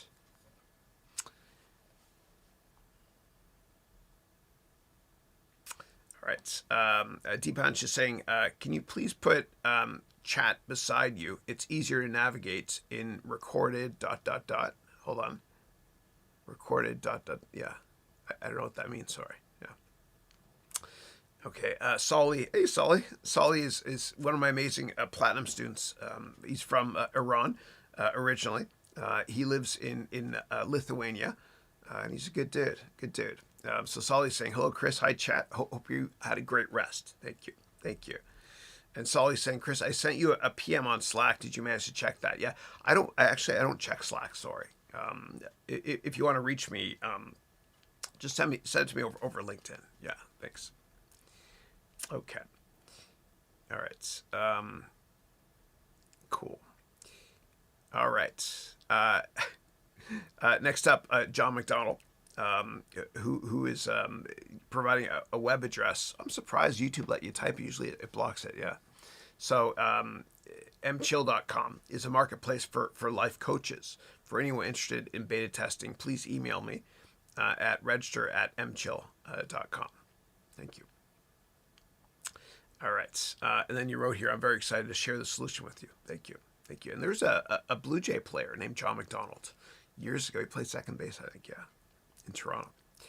And Pratik is saying, will you recommend buying a Mac with a lot of RAM? It depends what you're doing, Pratik. So 1.5 terabytes of RAM might be overkill if you're not going to be doing a ton of video editing. I do a lot of video editing. Yeah. So, but I would say in general, I think that getting at least an i7 Intel chip and it is important, but I would say RAM is more important than the processor. Yeah. So try to get as much RAM as you can. So on a MacBook, for example, which is your preferred machine, Mac there you wrote, I would say 32 gigs at least of RAM if you're going to be doing a lot of video editing. Yeah. And Heng Jenny, how are you? Heng Jenny's actually one of my students in the Platinum program, starting on Monday. She's from Vietnam. How are you? So she wrote, I'm reading your networking book as well as watching the webcast. It's been interesting. As the more I empower myself, the more things happen. Thank you. Thank you. I love that comment. Thank you. I'm looking forward to working with you in the program as well. Thank you. Okay. And Deepansh is saying, I have an interest in both finance and programming. Is there any job which fits both interests? I was looking into data science. Any thoughts? Yeah. So data science it's a massive career track now. Absolutely. I started out in finance and programming as well. I went to work at Accenture in the financial services division. And so I was a programmer, but in the finance division. So you can check out Accenture if you want to be a programmer in the financial services department that they have. And I got to work on the merger of Nations Bank and Bank of America in the Carolinas at Accenture, as well as set up an offshore bank in Barbados. It was fun. A lot of consulting firms allow you to focus on finance and tech. So I would check that out. There's also a lot of business analytics firms that sell products that help people in finance and other industries analyze business models. And if you want to learn about a lot of those products, there's this really smart guy, good dude named Kirill, that teaches business analytics on Udemy. You can check that out. Yeah. All right. And Heng Jenny wrote, I love vlogging and definitely doing your model. I love giving away stuff for free. And then you wrote, I cannot wait to finish the Udemy YouTube Masterclass and your MBA so I can be my best self. Thank you. No. And I'm looking forward to getting to know you as well in the program. Thank you. Yeah. If you help others, good things happen. Yeah. Give me 1 second. All right. And give me a second, guys. I got to do something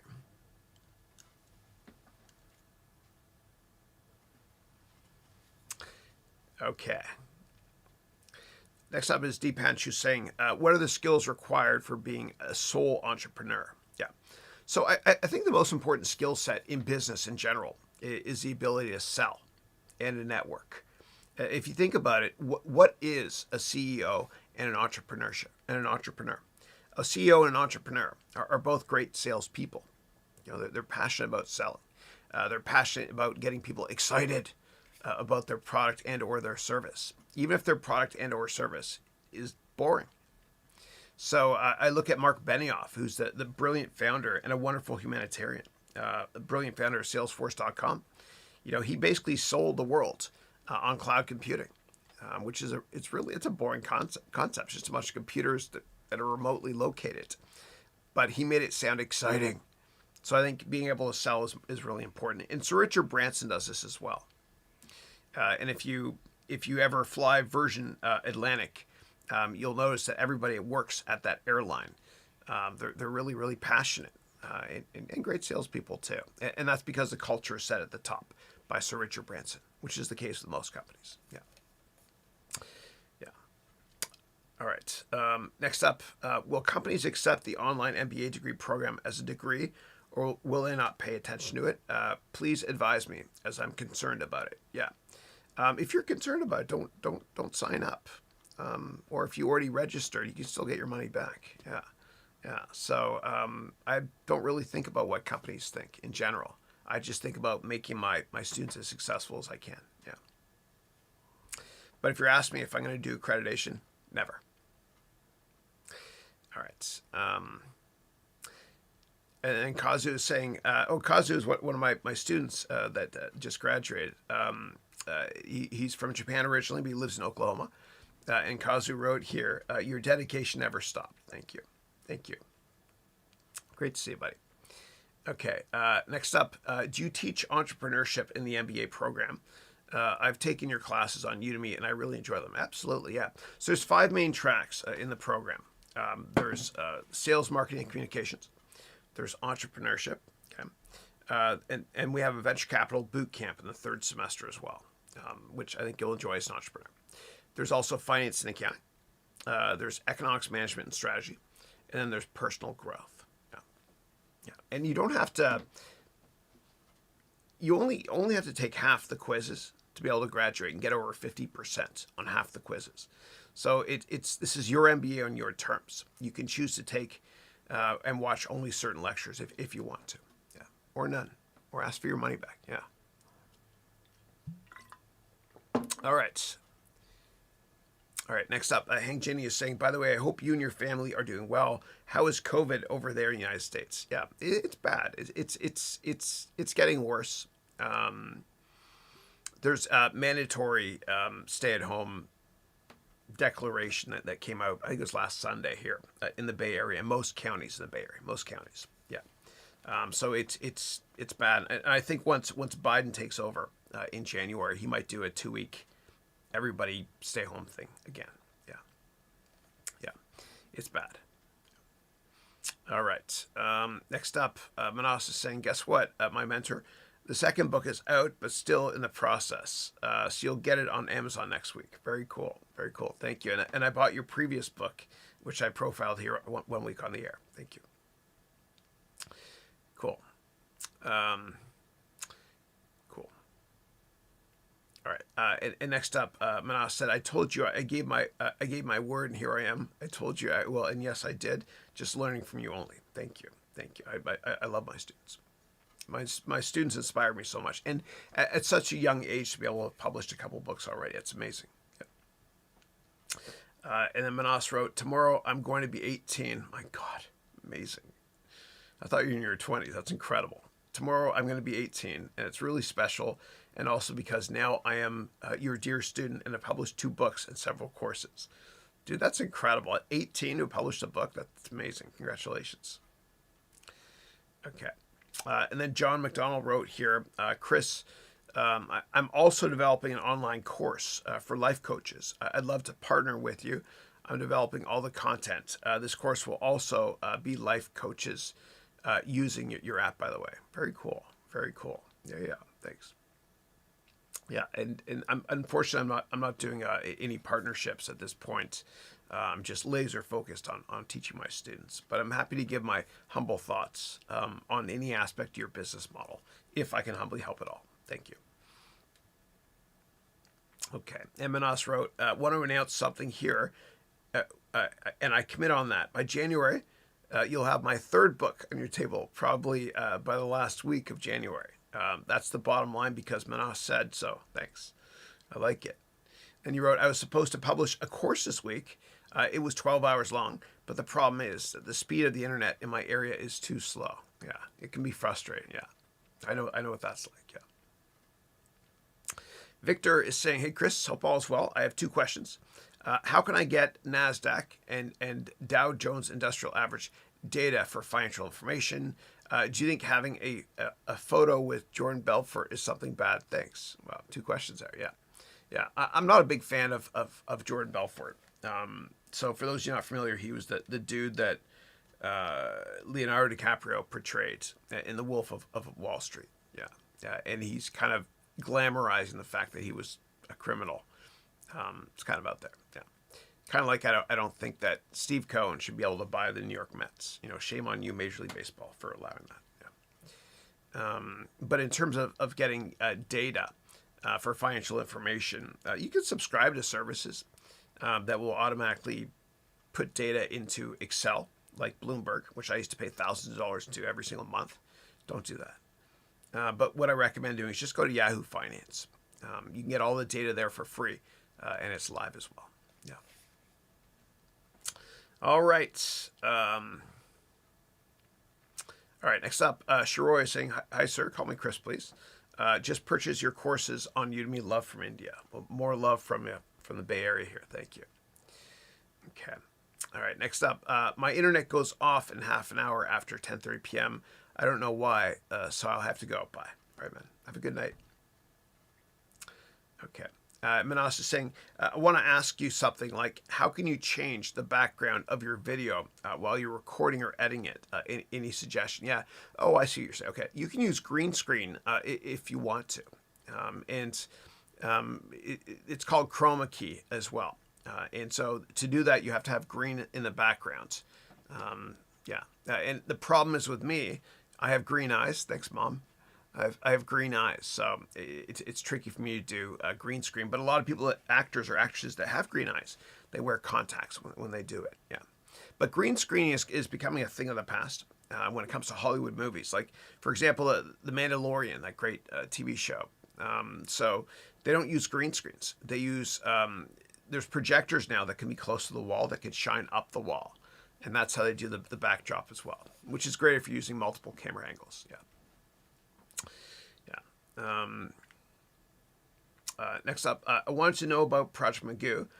When are the classes starting? Schedule, other stuff. Yeah. So we're still in the process of building it right now. It's taking a little bit longer than expected because of COVID. Yeah. Yeah. But Vital's done a great job with it. Yeah. Okay. All right. Nilsa is saying, Chris, I watched the replay of the MBA graduation and it was extraordinary. Thank you. You inspired all your students with their families. Thank you. What about the concept of being 26 years younger? Yeah, I love that. Yeah. So, and appreciate that. Thanks. And I'm looking forward to working with you when we start. And you're from Puerto Rico, I think, right? When we start on Monday. Yeah. And you should have got an email from me. If you haven't already, let me know, please. I sent it yesterday at 4:30 p.m. December 9th. And on that, during the graduation speech, I talked about, and you guys can access it on YouTube if you want to. But during the graduation speech, I talked about how in the 1950s, the life expectancy globally was 26 years younger than it is today. And so that means that we're all 26 years younger today than we were back then. We can do a lot more with our lives. So yeah, I love thinking about that. And when I gave that speech, I was also talking to, I had a lot of students that had their parents on the call as well. Yeah. And so I also gave a grad speech at San Francisco State years ago where I talked about similar concepts. Check out that speech if you want to. My son Andrew recorded it on an iPhone. I'm the most proud of that speech because I felt like I was talking to him. Yeah. All right. Casey is saying, "Hey Chris, hope all is well. The previous blue light background looks much better. I know. I completely agree. The issue is though that I'm setting up for the first class and I have to use the same backgrounds that I used in the recorded sessions as well. I like the blue background much better. Yeah. I agree with you. Yeah. I messed up the coloring as well, my face. Yeah. So yeah, I agree 100%. Yeah. Question you wrote here. How many students are in the program starting next week and how many countries are represented? Yeah. So we have the same number as last year. We have about 150. In terms of the countries represented, I didn't ask. Last year, I asked, and there was 41 countries last year. I think this year there's probably a few more, I'm guessing. But I didn't ask this year. I felt like it was kind of, I don't know, I don't want to ask people about, where they're from, that sort of thing. They can volunteer it if they want to, starting on Monday. And we can collect the data if they want to volunteer that information as well. Yeah. Yeah. All right. And then Casey wrote here, you mentioned there is some new material in the next program. Can you please give us some examples? Thanks. Yeah. So originally I was supposed to go out and interview a lot of CEOs and founders. I know a lot of people here in the Bay Area. But because of COVID, I wasn't able to do that. And so this year I want to do it. But I don't just want to do, next year, 2021, when the program kicks in, I don't want to just do Zoom calls with them. Like, I want to go down to their headquarters, kind of like an episode of MTV Cribs, and show you what it looks like working at Google, that sort of thing, and then interview people there as well. So there's that, and there's a couple more advanced topics, especially in the finance stuff, that I'm going to be adding. Yeah. And whatever social media products are in vogue in the future, I'll be teaching about it as well. So when I look at my kids, Andrew, Matthew, and Dylan, their jobs haven't been, that's a little bit of confetti left over from a balloon from graduation.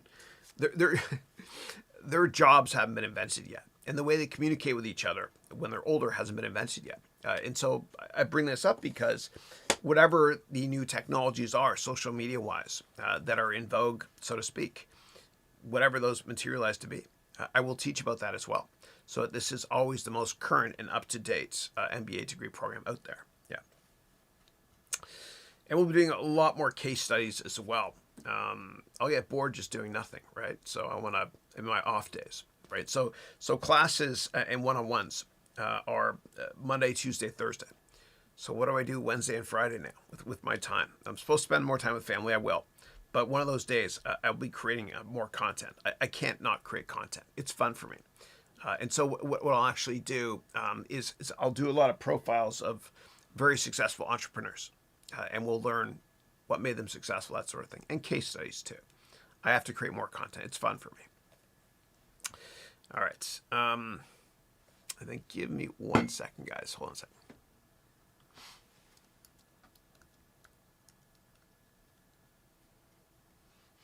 All right. Hold on a second, please. All right. And if you guys are curious, I'm looking through a teleprompter here, and I reversed the lighting. So when you guys read the questions, you've got probably a white background with black text. I reversed the lighting so I could see things better. Otherwise, what happens is it gets all like this. See there? Yeah. All right.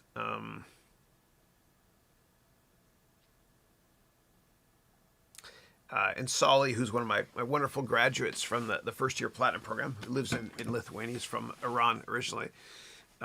He wrote, the Slack PM was about a security issue on your Teachable video. Okay. All right. Thank you. I'll check it out. Thanks. All right. Next up, Justin is saying, was there a time in your career that you felt like you wouldn't make it to where you're at? Oh my God, yeah, dude. There was so much self-doubt I had, a lot, especially because once you start becoming a little bit successful, then people start criticizing you. As I mentioned earlier, unjustified criticism is a disguised compliment. So bring it on, doubters. I love it.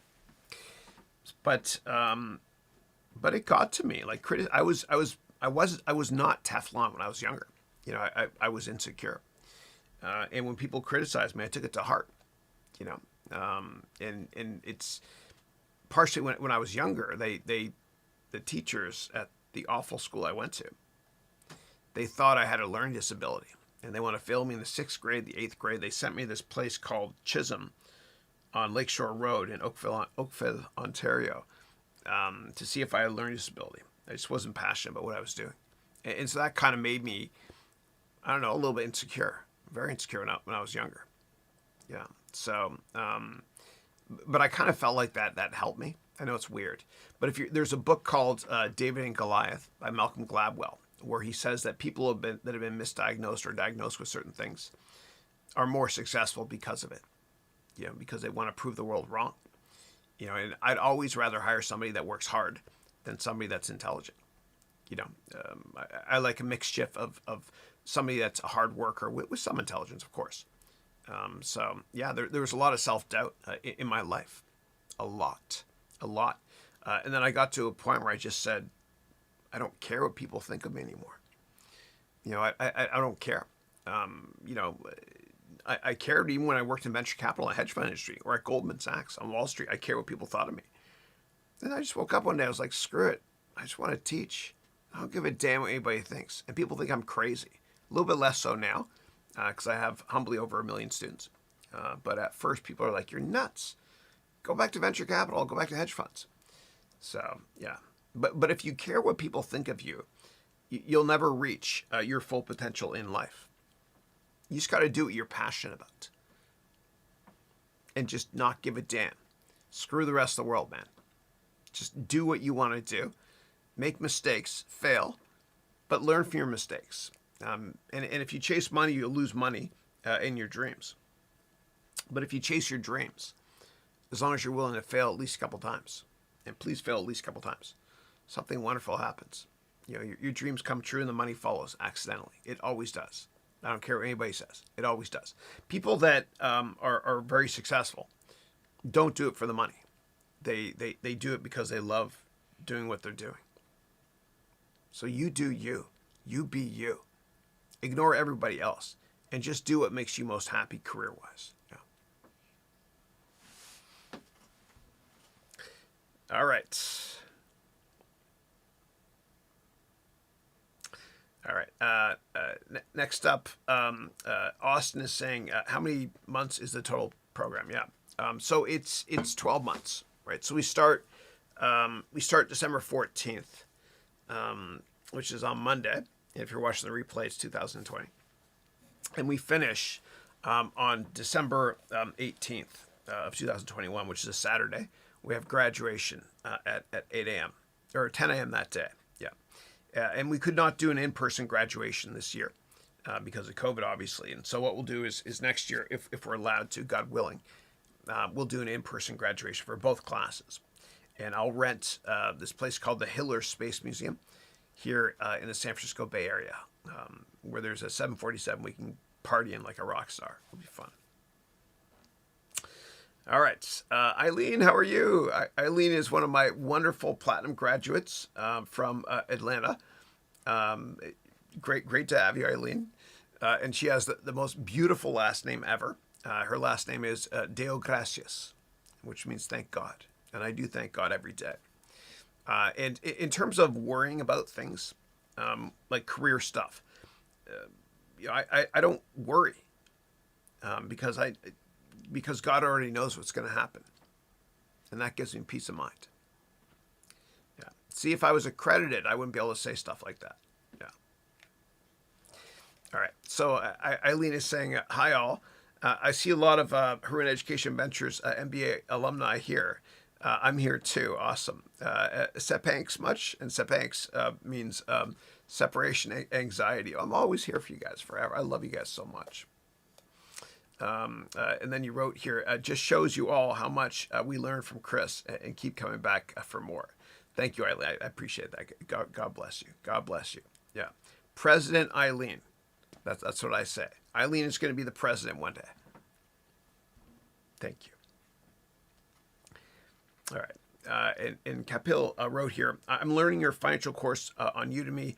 I'll opt for your MBA course in the next few months. You're literally an amazing person. Thank you. Appreciate that. I get a lot of criticism, especially today.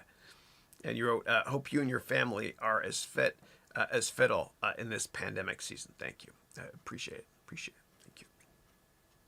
Thank you. And I was supposed to, I told all my, thank God bless you for that. Appreciate it. I told all my platinum students that I ordered a PS5. And it was supposed to ship the day after graduation. Graduation was December 5th. and I was supposed to get it on December 6th, and it's delayed. So it's killing me. It's because what I wanted to do, not like I have much time off. I was supposed to take time off, but I've been working 24/7, just redoing the first month of lectures. Long story. Hence the background here. But I was supposed to get my PS5, but it's been delayed. And so I've been spending time with Dylan, my youngest one. And we were supposed to play that Spider-Man game on the PS5. We'll have to wait until next week till the PS5 comes. But what we've been doing actually is I promised him we play video games together. So we're playing this game on the Switch. It's a Zelda remake. It's not Breath of the Wild. They did a remake of a game, and it's amazing. It's really cool. Great classical music in it as well. I can't remember the name, but that's what I've been doing with Dylan. I've been chilling with Dylan, playing Zelda. Zelda is the princess, by the way. Link is the character. I didn't know that. Yeah. All right. And then Eileen wrote here, Chris, I did submit the application. Okay, good. That's why I said president. You read between the lines there. Good, nice. You wrote, Chris, I did submit the application, by the way. Good. Here goes nothing. I love it. As someone famous once said, you miss 100% of the shots you didn't take. Yeah. Wayne Gretzky. Yeah, I love that. And for those of you that watched the graduation, I don't know if you guys noticed, but I wore about 50 different T-shirts during the graduation. And I did it while you guys were doing the exercise. So let me show you right here. So this here is the graduation. Let me go big screen here. But what you guys were doing the exercise, it was right. Let me see here. Hold on a second. Here it is here. Okay, yeah. So what I did here was in the background, let's put some music on the background. When you guys are doing the exercise in the background, when I change these things, you see my shirt there? I changed the T-shirt a million times when you guys are doing the exercise, the goal setting workshop. And then, and then what I did was I put props in from the degree program. And let me get rid of my face here so you guys can see what I'm talking about here. Yeah. But what I did was whenever I changed these signs, of course, these are all props we used in the MBA program. What I did, my shirt was different too. See the shirt? Different shirt. And one of the shirts, Eileen, there's the balloon here. Yeah. One of the shirts I used was what was the quote that Eileen just mentioned, the Wayne Gretzky one of, you miss 100% of the shots you don't take. Yeah. Anyway, that was fun. We had a good time, huh? Yeah. That's Picasso. A real Picasso, because I couldn't find that little Picasso figurine. Yeah. So, anyway. I'm a kid at heart, guys. Okay. All right. But if you watch it slowly, you'll see the shirts and stuff. Yeah. All right. This is like an alumni reunion here for you guys. Disha is saying, thank you so much, Chris. Call me Chris, not sir, please. You and your courses are a true inspiration. God bless you. You wrote, thank you for making me realize that this is what my passion is. And then you wrote, beyond grateful with my favorite emoji ever. God bless you. Thank you. Thank you. Yeah. And I remember once I was really burned out. It was 2009. And it was an awful point in human history, or financial history too. The people lived on the left of me in Burlingame where I live. They foreclosed on our house, and on the right as well. It was like a ghost town, right? It was rough. It was kind of depressing. And I remember I took a day off work, and I drove down the beautiful California coast, like you see at the beginning of that TV show, Little Liars or whatever it's called, or Big Liars. And I went to I went to Monterey, and I was walking, and I went to this old Catholic church. It's not a religious thing. And I sat down just to collect my thoughts. And I was stressed out. And a priest came up to me. And he said, is everything all right, my son? And I said, you're not my dad. No, I didn't say that. He said, is everything all right, my son? And I said, well, I just want to make as much money as I can to provide for my family. And then he said to me, he said, Chris, you don't realize that 50 years from now, your kids, 50 years from now, your kids are not going to look back upon you and remember how much money you had. They're going to remember how good of a father were you, and were you there for them? You know, and when Andrew was a baby, I remember I traveled a lot, and, you know, he'd see an airplane in the sky and he'd say, Dada.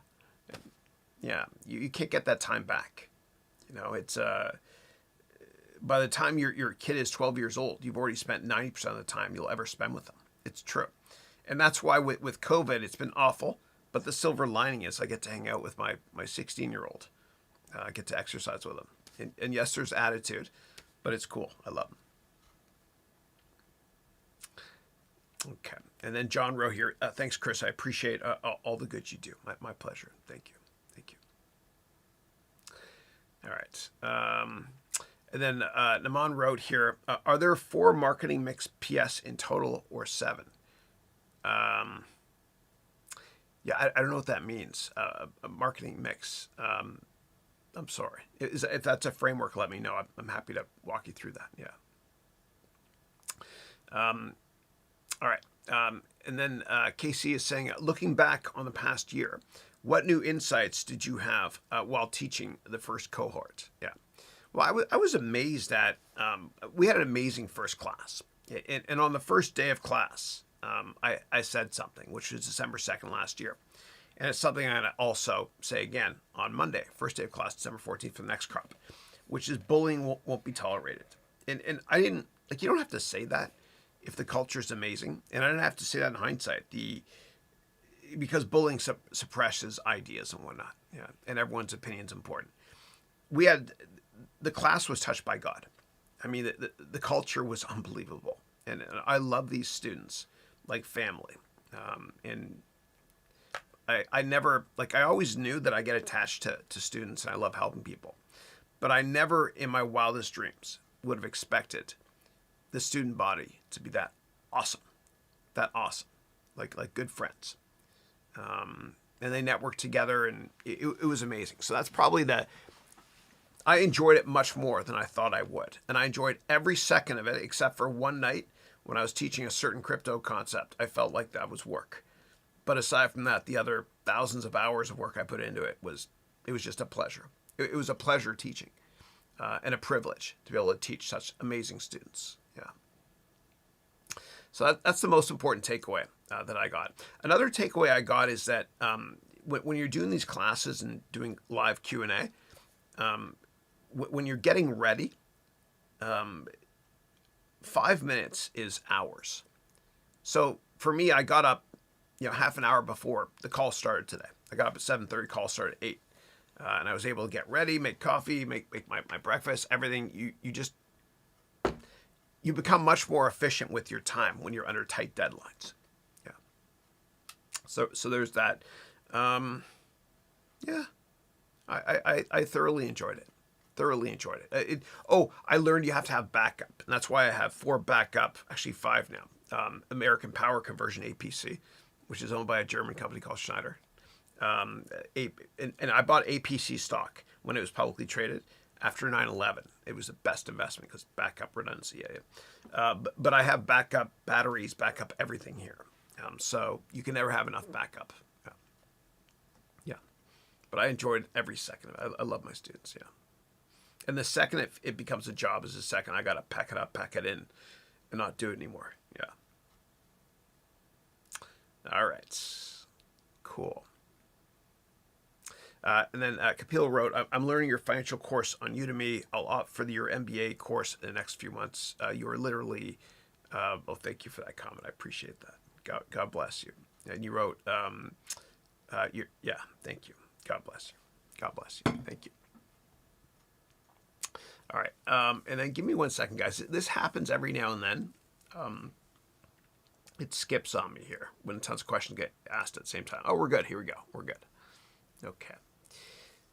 All right. All right. Next up, Manas is saying, thank you so very much. I hope I didn't bore you much. Oh, dude, please. No, God bless you more, too. Thank you. Thank you. Okay. All right, cool.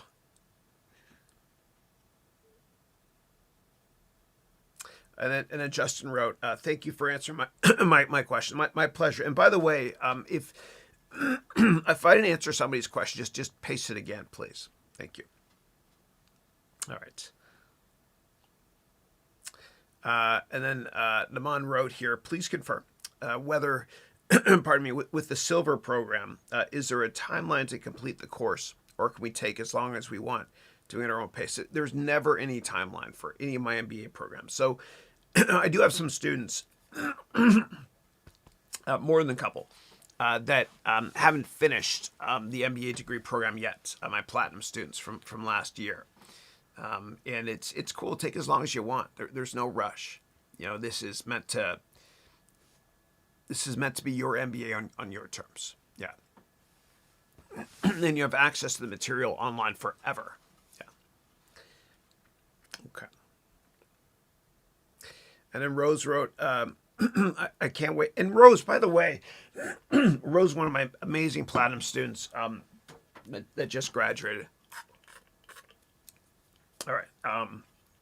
This is what singers use when their voice goes. So I'm good. Rose made the yearbook as well for the program. I'm getting the yearbook. It's supposed to come in the mail any day now. I can't wait to see it. The PDF version was awesome. And Rose wrote, "I can't wait to learn from you again. I'll be attending mostly all classes." Yep. And I'll wait to ask questions. Thank you. Yeah. Awesome. Yeah. And I do have a bunch of students that are joining again as well. I walk through walls for my students. Yeah. Thank you. It's a pleasure to have you. And then Rose wrote, "This year I gained most information about starting my business and creating the plan. Now that I finally got that all figured out, I hope to get more insight in actually running a successful business." Yeah. And you only have to be right in business one time. Yeah. One time. Yeah. And then Eileen wrote, "LOL, Chris, if that happens, meaning you'll be president, which you will, right?" You wrote, "You call it out for me. I'll remember to include you in my inauguration speech." And awesome. And you'll be the only honest politician that ever gives a speech. Yeah. And then Eileen wrote, "Now I noticed your costume changes. Yeah, 110% all day, every day. Yeah. No, it was, the graduation was fun, dude. Yeah. And I did that all in one take. I've learned to do things in one take now as well. Yeah. And just, as Salvador Dali said, if you strive for protection, or if you strive for perfection, you'll never attain it. You'll never reach it. And I've learned that. Yeah. Don't be perfect. Yeah. And then Eileen wrote, "I don't know what to do with myself on Monday or Tuesday nights." That's right. Oh, that's right. You were time zone too. Yeah, I remember that. Yeah. Dude, it's different though this year, because what I'm doing is a couple things. So in terms of other things I've learned. So for the MBA students only office hours is I made it instead of starting at 11:15 on Thursdays, it starts at 11:20, just to give me more time to stop this webcast and start the other one. Also for the one-on-ones, I'm not just doing I'm doing a hell of a lot more this time. I'm not just doing it on Thursdays. I'm also doing it Mondays, Tuesdays, and Thursdays. Yeah. In between time zone 1, time zone 2. Yeah. All right. All right. Hold on one second here. All right. Hold on one second. Willem, how are you, man? Dude, I can't believe Willem. It's been a long time. And you're McLovin. I remember that, dude. So Willem was on my second call ever, and I had fake ID. I did from McLovin from the movie Superbad, and I had it there as a prop. And I told my students you had to guess what it was, and Willem guessed that it was McLovin. Yeah, thank you, Willem. Great to see you, brothers. It's been a while. I hope you're doing well, man. Hope you're doing well. Yeah. And I bought that fake IB for a couple bucks off of eBay, McLovin.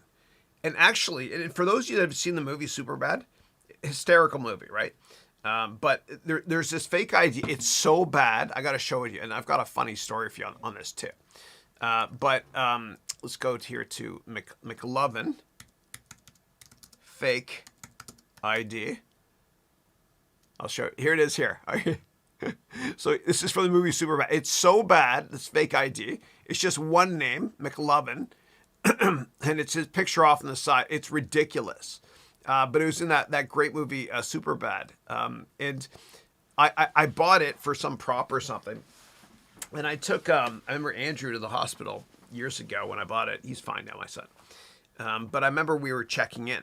And I showed, they asked for ID. And I showed the McLovin ID. And the woman at the counter there saw it. And she goes, okay, good. And so that happens. Or what happens is people look at it and they laugh. And they don't ask you for your ID. Of course, I don't bring it to the airport. I'm not crazy. Well, I am crazy, but not that crazy. But people either laugh at it or they say, okay, it's good. It's crazy. Yeah. But I am McLovin, okay? That's me. Yeah. All right. Next up. Oh, Doris, I see you're on here. Hope all is well, Doris. Great to see you. Doris is one of my amazing students from the United Kingdom. Yeah. All right, next up, Riyadh is saying, I know the deadline admission is passed, but any chance you have late admissions? No, it's open. My guys left it open. Go to, let's see here. Go to, I'll show you. If you go here to, the price is a bit more though. If you want to do payment plans, they're setting it up. I'll show you. So if you go to Haroun, MBA by McLovin, yeah. So they extended it a bit. Okay, so and I have this company called Ziggy Media. I give them 20% of everything, so they're hungry and they do a great job. But if you go to harounmba.com, you can actually go down here, and you can still register. Yeah, but what they did was they made a payment plan, so you can pay the full amount now for platinum or for gold. Pardon me. Or you can do a payment plan, which is 3 installments, which is more expensive. But yeah. And then there's a money back guarantee and all that stuff. Yeah. So anyway. All right. And next up, Michael Reynolds is saying, good morning, Chris. I hope your week is going well. Just want to let you know that I finished the complete YouTube course this week. Awesome. Thank you. And you're based in Sonoma, I think, right? Yeah. Thank you. And then you wrote, I'm so grateful for you and Sasha and all the passion and expertise you provided. Thank you. Sasha's great. So Sasha I met on week number 10 here. She's one of my students, and she has over 100 million YouTube views, and that's why we made the course together. And then you wrote, I can't wait to start creating vlogs for my nonprofit. Awesome. I love it. That's why we're here. And I was just meeting with my friend last night. He and his wife own a tenant screening business and are about to begin doing vlogs as a part of their marketing plan. Due to your awesome course, I'm now able to help them. And then you wrote here, just want to let you know that your influence and assistance is not only going to help me, but I'm also able to pass on the blessings to my friends. So grateful for you. Thanks for being you. God bless you, Michael. Thank you. And God bless you for doing a charitable endeavor as well. And you shouldn't have to have your friends buy my courses. Just send me a LinkedIn message. I'll look for your name if you want, and I'll give you stuff for free. Yeah. Thank you. Okay. Doris from the United Kingdom. How are you? So Doris wrote here, hello, Chris. Hope you've have found time to rest and be with family. Not enough, unfortunately. Yeah. And then you wrote, thank you for your good works. Well, thank you. I appreciate that. Thank you. Awesome. Very cool. And then next up, Streednig is saying, hi, Chris. Can you please explain the difference between the silver, gold, and platinum MBA once more? Thanks, Michael. Yeah, absolutely. So the way it works is, and so silver, the silver program is about 300 hours, and it's basically, it's like Netflix, but you don't get access to calls with me and that sort of thing. And so, yeah, and it covers all major aspects of business. The gold version is the same as, and silver is $4.99. And the gold version is $9.99. It's the same as silver, except after each topic that I teach, I hold an endless Q&A. And so you get access to Q&A like this, as well as Zoom Q&A. And then also weekly office hours for MBA students only. The platinum is the same as the gold, except, and it's $14.99. The platinum is the same as the gold, except you get 3 hours of one-on-one time with me. So that's it. All of them have a 30-day, 100% money-back guarantee. Yeah. Okay. All right. And if you have additional questions, you can go to www.harounmba.com to learn more, or go to my website even, harounventures.com. There's an FAQ there as well. All right, and give me 1 second here. Yeah. Next up, Eileen is saying a lot of us students scheduled it on a calendar and made it recurring appointment. The live classes are fun. Yeah, we have a good time. Yeah. And then Navita is saying, "Hi, Chris. Without bulletproof coffee, hi, Chris. Your bullet coffee is with milk or without. Please share the recipe." Yeah, absolutely. So I for more than 5 years now, I think I've been taking this bulletproof coffee every morning. It's the first thing I drink. It gives me great cognitive abilities, so I can speak good. But basically, for hundreds of years, people have been putting grass-fed or organic butter in their coffee or tea. I know it sounds out there, but for some reason, and I biohack a lot, just to fine-tune what's going on up here, which is not much. But for hundreds of years, people have been putting a tablespoon of butter, whatever, in their coffee or tea, and it helps them think. But what I also do is I buy this special coffee made by a company called Bulletproof, and maybe this is a placebo, what I'm about to tell you, but it works for me. And this coffee is processed in such a way where there's no mold on it, because a lot of coffee that you buy, it's processed with a lot of mold on, or it's processed, and then what happens is you drink it and you get this high, which I love. I don't drink or do drugs, but I love coffee. You get this high, then you crash. And so this is made without mold on it, right? It's preserved in a better way. And then you put in a little bit of what's called MCT oil, which is like coconut oil, which you got to be careful. Like, talk to a nutritionist or your doctor first before even considering this. If you put in a little bit too much initially of the MCT oil, you can get stomach aches, which happened to me. Yeah, but I don't have milk in here. Yeah. All right, cool. All right. Hold on 1 second. All right. Next up, Pratik is saying, "Hey, Chris, thanks for answering all my questions. You're most welcome. And again, if I miss anybody's question, you can paste it again. Thanks." Cool. And then you wrote, "Thank you for the silver course. You're most welcome. I hope you're enjoying it." And then, Rose wrote here, "Please send me a picture of the yearbook and shirt. When they arrive, I get mine after you because there was some delay in shipping. Also, I hope graduation dinner with the family was good." It was, thank you. Yeah. We went down to a place called I Privé, which is my favorite restaurant now. It's if anyone's in California, on Burlingame Avenue, it's a sushi place, and you got to order the 007 roll. It's great. Yeah. But and Rose, by the way, so Rose is one of my students.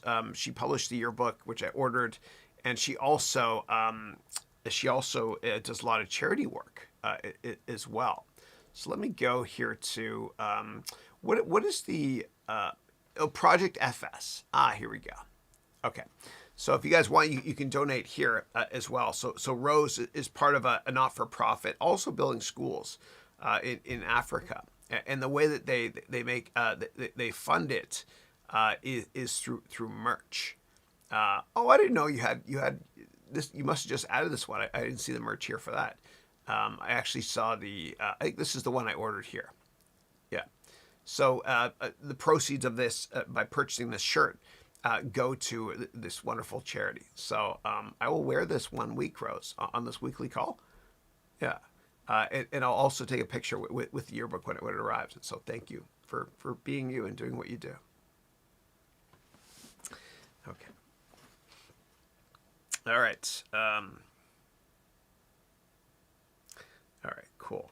And Naweed wrote, I bought your Udemy course on resumes and LinkedIn once I covered this session and updated my LinkedIn. Can I humbly ask you to have a look and provide any constructive feedback? Thanks in advance. Sure. But so Naveed, the way it works is you can't share LinkedIn, or you can't share internet addresses. So you're gonna have to spell it in a certain way. So just tell me, like with LinkedIn addresses, you go to, it's linkedin.com/in/whatever your name is, or you choose it to be. So for me, it's /in/C Haroun. My name, I think, yeah. So just let me know what is after the /in. Okay, right here. And then I'll go to the web address, linkedin.com/in, and then whatever you put in after the slash. And then I'll look at it right now if you want me to. And if you do send me, Naveed, that whatever your LinkedIn address is here, and you can't put in internet addresses because YouTube doesn't let you for some reason. But if you do, let me know who the intended reader is. Is it somebody that wants to hire you at a certain firm, etc.? And then I'll give you my humble feedback here. Yeah. Okay. All right.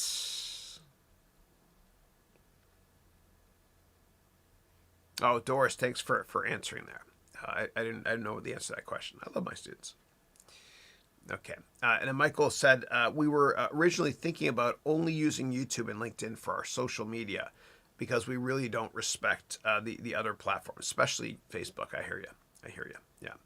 And then you wrote, I'm interested in your thoughts about how effective we can be with only using those two, or what advice you provide us. Thanks. Yeah.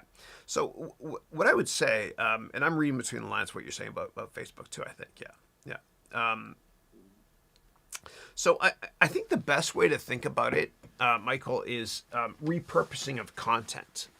And so there's a guy named Gary Vaynerchuk, who's a social media icon. And I want you to go to this website with me right now, please. So just type in Gary V, and then you'll find his website here. And so he's a social media guy. And if you scroll down, he's got something called 86 pages of insanity. Maybe he moved it. It's supposed to be on here. But it's basically he must have just removed it.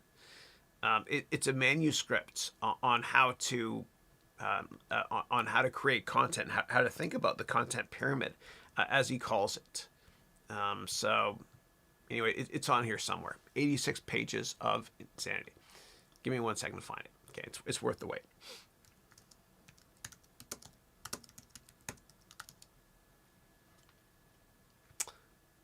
Yeah, maybe you took it down, but basically what he talks about is the crux of that presentation. It's got to be there somewhere. Is it's like an upside down pyramid, and at the top is basically the content you create for YouTube. Okay, and then what you do is you repurpose that content on different social media platforms, like smaller parts. So for me, for example, this weekly call I do. Okay, that's at the top of my content pyramid on YouTube. Then what I do is I have 7 vlogs from the week based on this. Okay, the 7 questions that my marketing team decides to pick. And what they'll do is they'll social media that, and they'll put it on YouTube as well as LinkedIn, Twitter, Instagram, etc. The Instagram videos are even smaller, bite-sized versions. So that's just a way to think about it. And I even do a podcast. So it's all about reusing content, repurposing content, so you can work smarter and not harder. And so your strategy with your charity, and God bless you for doing that, you can always repurpose content. So let me show you here. So if you go to my website, what I do, as you know, is I have this weekly webcast, which you're watching right now. Okay. And then what I do is I also, from that, I have vlogs that come out of that weekly webcast, like I just mentioned. And so this, I think we're on day 850 or close to 1,000 now, right? So all this stuff is pulled out for the most part from these weekly calls. Then what I also do is I have a podcast, which is basically just this weekly call. And I haven't really marketed it, but I've done it for about, I think, half a year now or so. And then within Instagram, I have smaller videos. This is just a test account here. Let me see if I go to my account here. Profile, yeah. What I do is I have smaller videos, which are also taken from this weekly call. Okay. And it's a square form factor because that's how people watch videos with Instagram, etc. So that's how I do it. Yeah. Marty, whatever happens, don't ever go to 2020. Yeah. So it's Michael. It's all about repurposing content. Write once, read many. So you can work smarter, not harder, with your advertising campaign, which doesn't cost you anything. Yeah. So that's what I would say. But make sure you write a lot as well. And I recommend writing a book, Michael. So you can go to harounventures.com/ all lowercase write book to download the template to make one of these things. And then what you can do is you can get the book by copying one chapter each week and throwing it into LinkedIn or making a vlog post. And that's what I did with my first couple of books. Yeah. And then Michael went on to write, I'm interested in your thoughts about how effective we can be using only those two avenues. Yeah. So again, I would just repurpose content like I explained, and do a search for 86 pages of insanity from Gary Vaynerchuk. That presentation was up there forever. It's got to be somewhere on the web. Maybe go to slideshare.net and you can read the presentation there.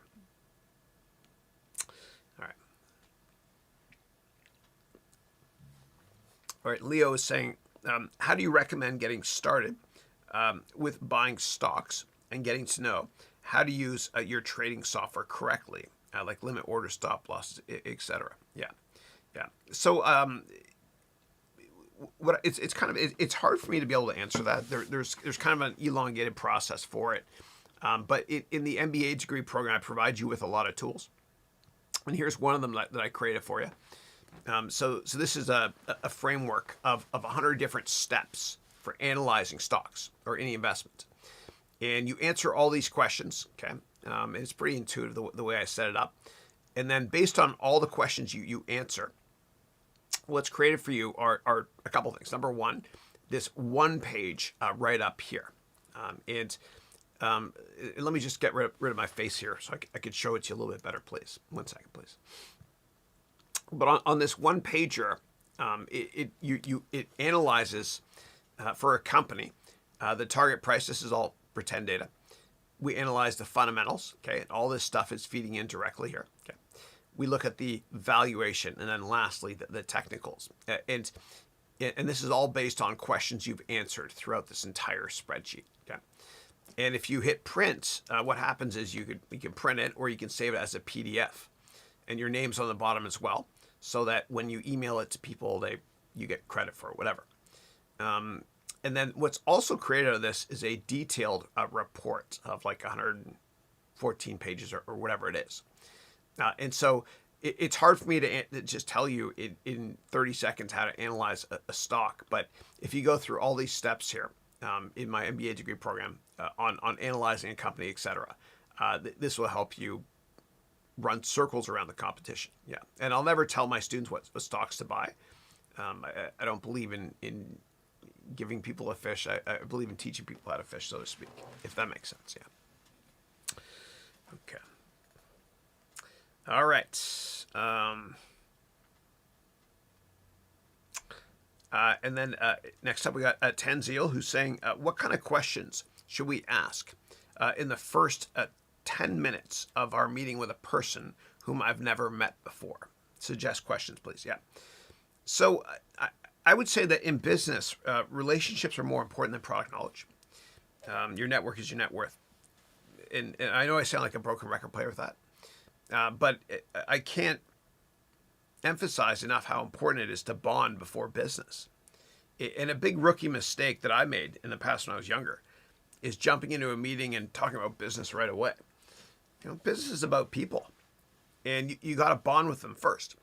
And the way to bond with people is you go to their Twitter profile before you meet them, and you look to see who they're following. And if they follow, things that you're interested in, you might be able to bring that up as well. So if they follow baseball, you might be able to talk about baseball during that meeting. If they follow golf, you might be able to talk about, hey, did you see the Masters? Did you see Tiger Woods win, or whatever it is? That sort of thing. And sports is great boardroom talk too. The first 10 minutes are bonding. Go to their Twitter profile to see what their interests are and find a way to talk about that. What you can also do is find something you have in common with them. Go to their LinkedIn profile to see if maybe you follow the same group, the same person. Maybe you went to similar schools, or you worked in similar companies, etc. Just find a way to bring that up as well. And at the very bottom of your resume, you have to write your interests. And I remember once when I interviewed at a company called Citadel years ago, there was a guy named Carson Levitt. It's a big hedge fund, and he created the equities division there. And when I met with him, I was at the mothership in Chicago interviewing, and he went right to the bottom of my resume, and he saw interests, which is in baseball I wrote down. And we talked baseball for half the meeting, the first half, and we bonded big time. It was awesome. And then I prepared a bunch of other things, and I'm humbled to say he said this was the best interview he's ever conducted. Yeah, every battle is won before it's been fought. But it's important to bond, really important. And I remember I went on this streak for a while where I couldn't get a job, and it was frustrating. And I thought to myself, I don't get it. I work my ass off. I prepared a lot. I don't understand. And then finally, I was so frustrated, Tenzil, that I went to an interview. And I just told myself, I don't care. I'm just going to be me. And I wasn't rude or sloppy or disingenuous. I was just myself. And what we did was we really, really bonded and just talked about life and whatnot. And then the crazy thing happened. I got that job. And every other job that I got was the same strategy. Just bond first. You got to bond before business always, because business is about people. So that's what I would say. In the first 10 minutes, you can ask some questions about where they're from, that sort of thing. And I want you to read a book by Dale Carnegie called How to Win Friends and Influence People, because he'll teach you about how to arouse in another person an eager want. You'll see. You'll see. Read that book, please. It's life-changing. It's fantastic. Yeah. Now, in terms of questions to ask, if you're interviewing somebody, you can just start off with, tell me about yourself. And the way to answer that question is you start chronologically. Where are you from? Where'd you work? Where'd you go to school? How'd you get to here? That sort of thing. And you always want to throw in just aspects of what your hobbies are, that sort of thing. Now, at the end of an interview, if you're asked to ask questions, if they say to you, do you have any? And by the way, the way you know that you're doing well in an interview is if the person interviewing you in the last 10 minutes or so starts saying positive things about the company, because they're subconsciously trying to sell you on the company. It means they like you. And when they do that, when you sense they're interested, you have to stop selling right away.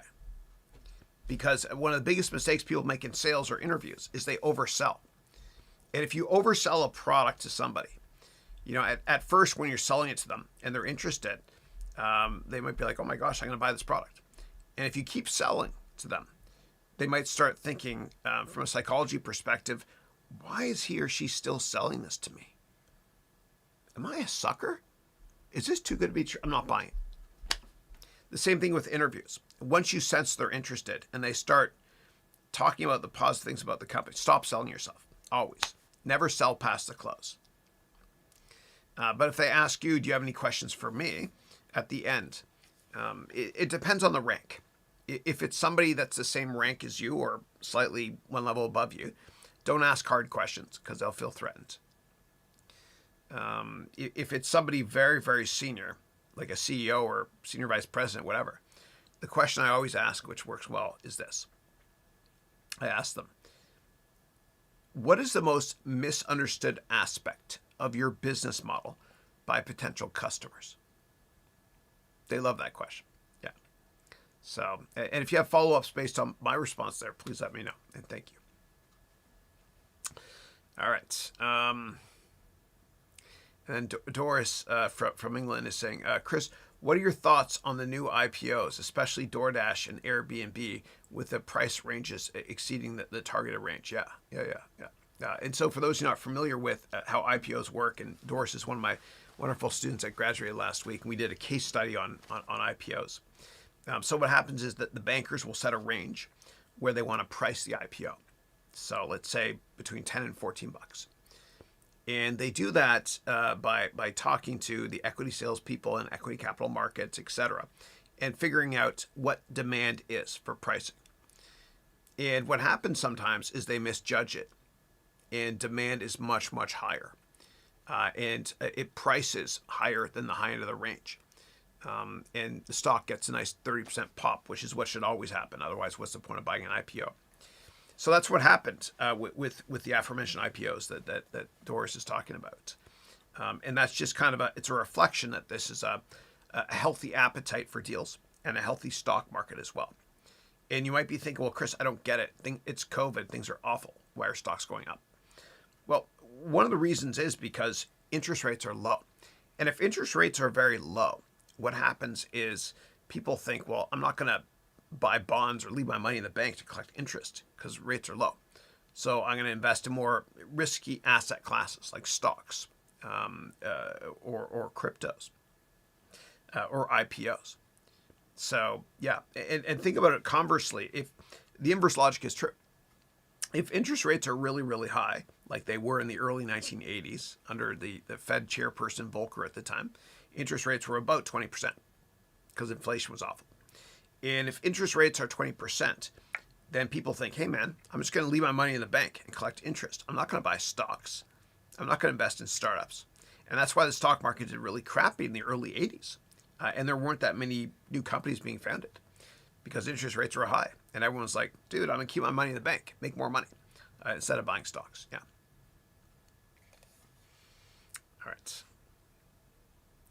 All right. And then Rose wrote here, thank you. Yes, I added some new things to the site. Thanks for noticing. Yeah. Good for you, Rose. And Rose is raising money for charities for building schools in Africa. Yeah. Very cool. Yeah. My shirt should, maybe it's here already. I'll put it on, wear it. You'll see it next week. Yeah. Thank you. And then Rihanna is saying, what are your thoughts on the restaurant industry? Is the industry going to be obsolete or is it changing?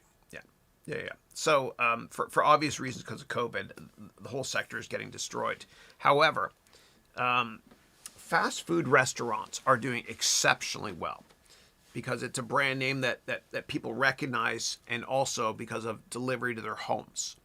So a lot of fast food restaurants are having record years. And it breaks my heart because the mom and pop shop operations of family-owned restaurants are not doing well. It's rough. It's really, really rough because of COVID, obviously. And winter is coming. Well, it's already here actually.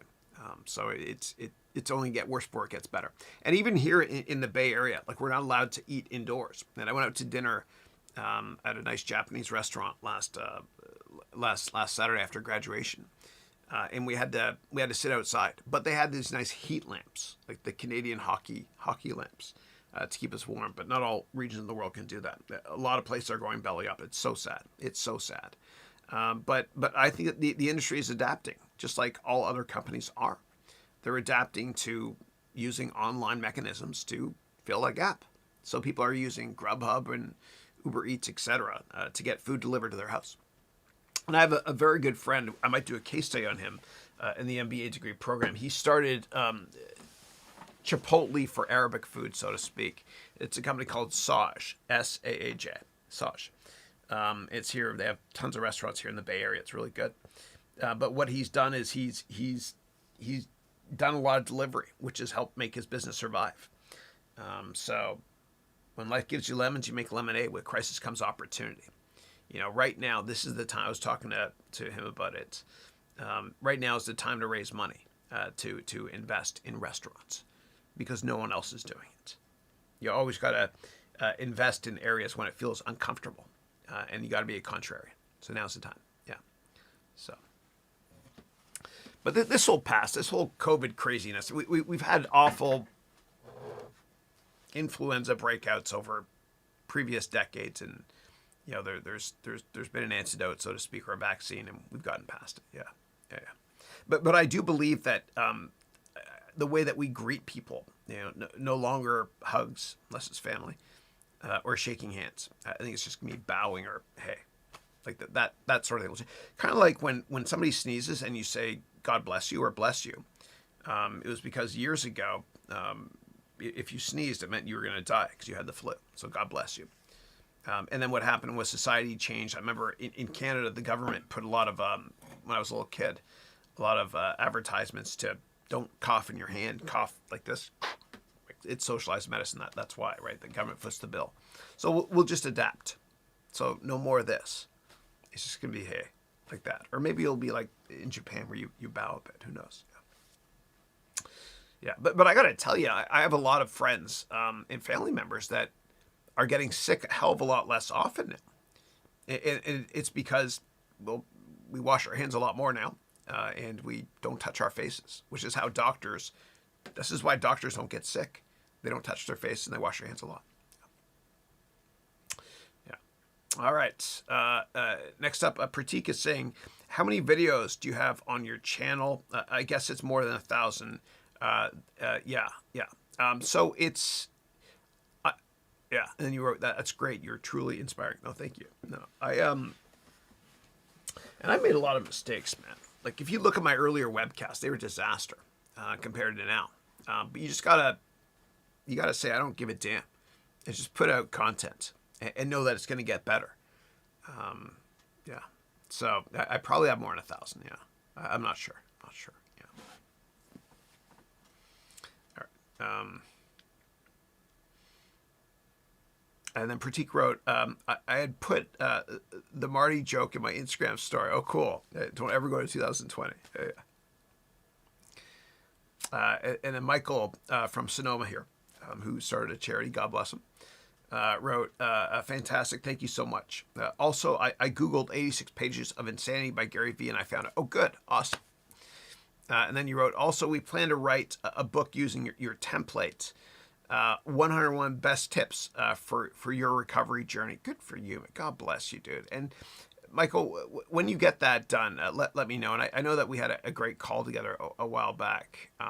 I'd love to humbly help publicize it. And I have family members that went through rehab as well. Yeah. And what you're doing is a wonderful thing. Wonderful thing. Thank you. God bless you. Yeah. I have a family member who's got a wonderful sense of humor. And she said to me when she went to rehab, she said, well, Chris, rehab is for quitters. Yeah. God bless you, man. God bless you. All right. And then Pratik said, I completed 3% of the MBA degree part. I guess you're talking about it in a week. And it was really edutaining. Thank you. Yeah. And I'm still fixing things in it. I'm still adding more content as well. Yeah. And then you wrote, once I watched for 5 hours straight. I hope you enjoyed it, man. It's fun. We had a good time. Let me know if you got to the part yet where I electrocuted myself when I was burning onto wood. Yeah. Okay. And then Emmanuel, who has the most beautiful name ever, is saying, hi, Chris. Is this workbook available for your students on Udemy? Oh, the Excel spreadsheet? No. It's just for the MBA students. Yeah. But I do have smaller versions of other templates on other courses as well. Yeah. But I really nerded out making that Excel spreadsheet. I had fun doing it, man. Yeah. I love it. And if this ever felt like work, I wouldn't be doing it. I thoroughly enjoy this. Yeah. And I promised my family, because I just wrapped up the MBA thing, I've never worked as hard as I had in the past year, that I'll only work 4 days a week for the rest of my life. And I don't know if I can deliver on that. I thoroughly love doing this. I love humbly trying to help people and teach and stuff. Yeah. And then Netwix wrote, hey, Chris, hope all's well. Likewise. Okay. And then your question is it difficult for a foreigner to start a business in America? Yeah, no. So the average age, first of all, for somebody starting a company in America is over 50. And here in the Bay Area, for example, more than 50% of all engineers and founders were born overseas. People like Elon Musk, born in South Africa. He lived in Canada for a while as well. That's where I'm from. You have Pierre Omidyar, who started eBay. He was born in Iran. You have Sergey Brin, one of the co-founders of Google. He was born in Russia. So it doesn't matter where you're born. And a lot of my friends here were born in India that started tech companies. They're billionaires, done well. It doesn't matter. I don't think you have to be born in a certain country to be successful. And the next question is, how can I get rid of nervousness while meeting with a stranger on Zoom? I usually forget things which I want to ask due to nervousness. Yeah. And then you wrote, I'm completely blank. And I hear you. Yeah. So you just got to say, I just don't give a damn. I don't care what people think of me. And I've got a poster I want to share with you. Give me 1 second here. Okay, hold on.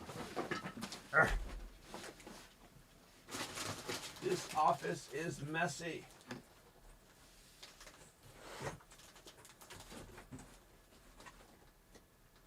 Here it is.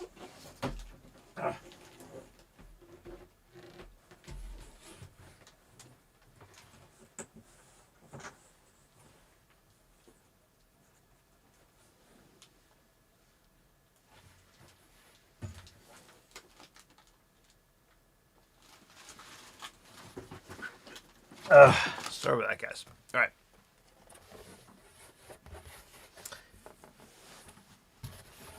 These were 8 people that changed the world.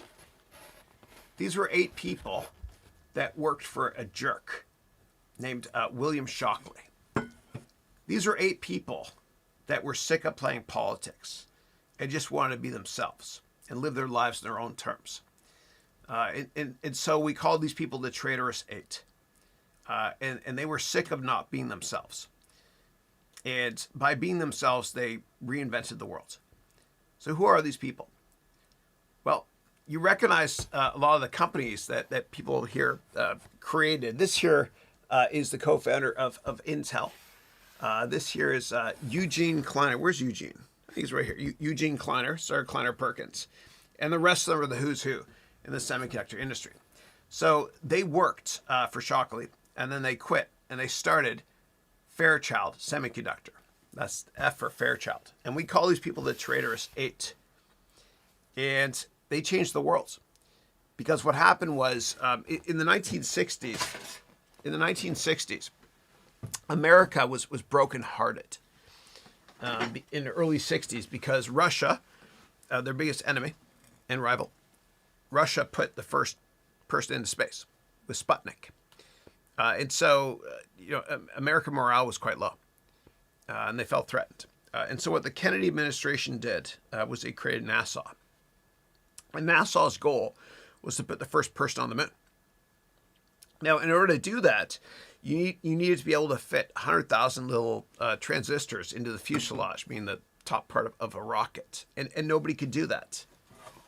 And these Traitorous 8, hey there, they started Fairchild Semiconductor to be able to do that. And they did it successfully. And this is one of the first notable venture capital deals. And one of the case studies we talk about in the MBA degree program. They were just frustrated with not being themselves. And so that's kind of a long-winded answer for you to, and I'll be honest with you, I was looking for another poster which had age and give a damn. I couldn't find it, so I just winged it with this. But that's a long-winded answer for you to just tell you just to be yourself and just not care. Because as Dr. Seuss said, those who mind don't matter and those who matter don't mind. Yeah. You just got to tell yourself, I just don't care. And if you do that and have that mentality in life, I'm not saying to be rude or disingenuous, saying I just don't care. I think you'll be much more successful because you'll be living your life in your own terms and you won't be trying to please other people and always being a prisoner of somebody else in your own mind. The truth is people don't care. They don't even think about it that way. And if we spend all of our time thinking, and I used to be guilty of this too, I was really insecure when I was younger. If we spend a lot of time thinking about what other people think of us, we're not going to be successful because we're wasting all those brain cells thinking about something we can't control. Who cares? Who cares what other people think? Just be you. Just do you. And remember, and I don't know if this applies to you. I bet you it applies to a lot of people in this call. Remember, you want to ask somebody out on a date, and you came across as too eager, and so it didn't work out that well. And then you might have asked somebody else out, and you're like, I just don't. I'm not saying it's mind games, but you just didn't really, whatever. And maybe you pretended not to care or whatever it might have been. But if you're too eager, it kind of works against you. Just relax. Be yourself. Just be you. You do you. You be you, especially in interviews. Just be yourself because everybody else is taken. And just know that your family and friends love you for being you. So you do you. You be you in all aspects of your life, especially in interviews. Just tell yourself right before it starts, tell yourself, I don't really care if I get this job or not. Obviously you care, but just that's the frame of mind you got to have. Just be yourself. People love you for being you. So don't try to act and be somebody else. Holy long-winded answer, Chris. Yeah. All right. And let's see what we got here.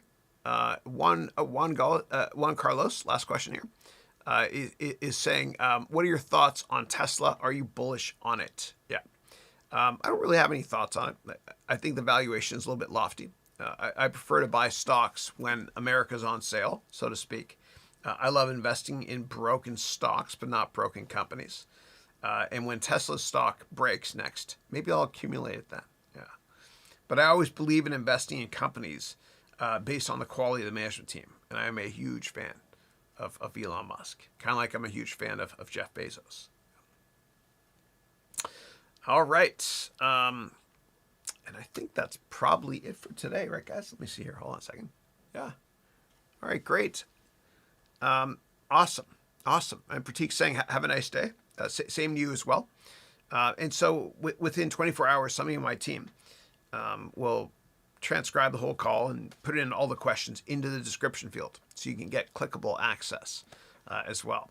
And so if you're interested in my MBA degree program, we start on Monday. We're accepting people to register now if you want. Just go to www.harounmba.com. And another question just popped up. Okay. Yeah. So go to www.harounmba.com if you're interested. Yeah. But Rose just wrote here, can you give me some ideas on how I can promote Project FS? I can't create vlogs because I'm not at the school. I can't necessarily provide value in the way you do. Yeah. Yeah. No, Rose, I think you can. I mean, maybe you could start writing about how to donate your time and whatnot to charity, etc. And just opine on things that you're passionate about, like music and music videos, which you're great at. And then at the bottom, you could say, please donate, that sort of thing. Or you can make a little card in the corner of a YouTube video, that sort of thing. Yeah. So hopefully that helps. All right. So thank you, everybody. Good night. A lot of people saying thank you for your time. Likewise, thank you all for your time. Appreciate it. And if you're interested in the MBA program, go to www.harounmba.com and subscribe to my vlog. God bless you. Have a great weekend. And I'll see you all next Thursday at 8 a.m. And I'll see my brand new Platinum and Gold MBA students this Monday at 9 a.m.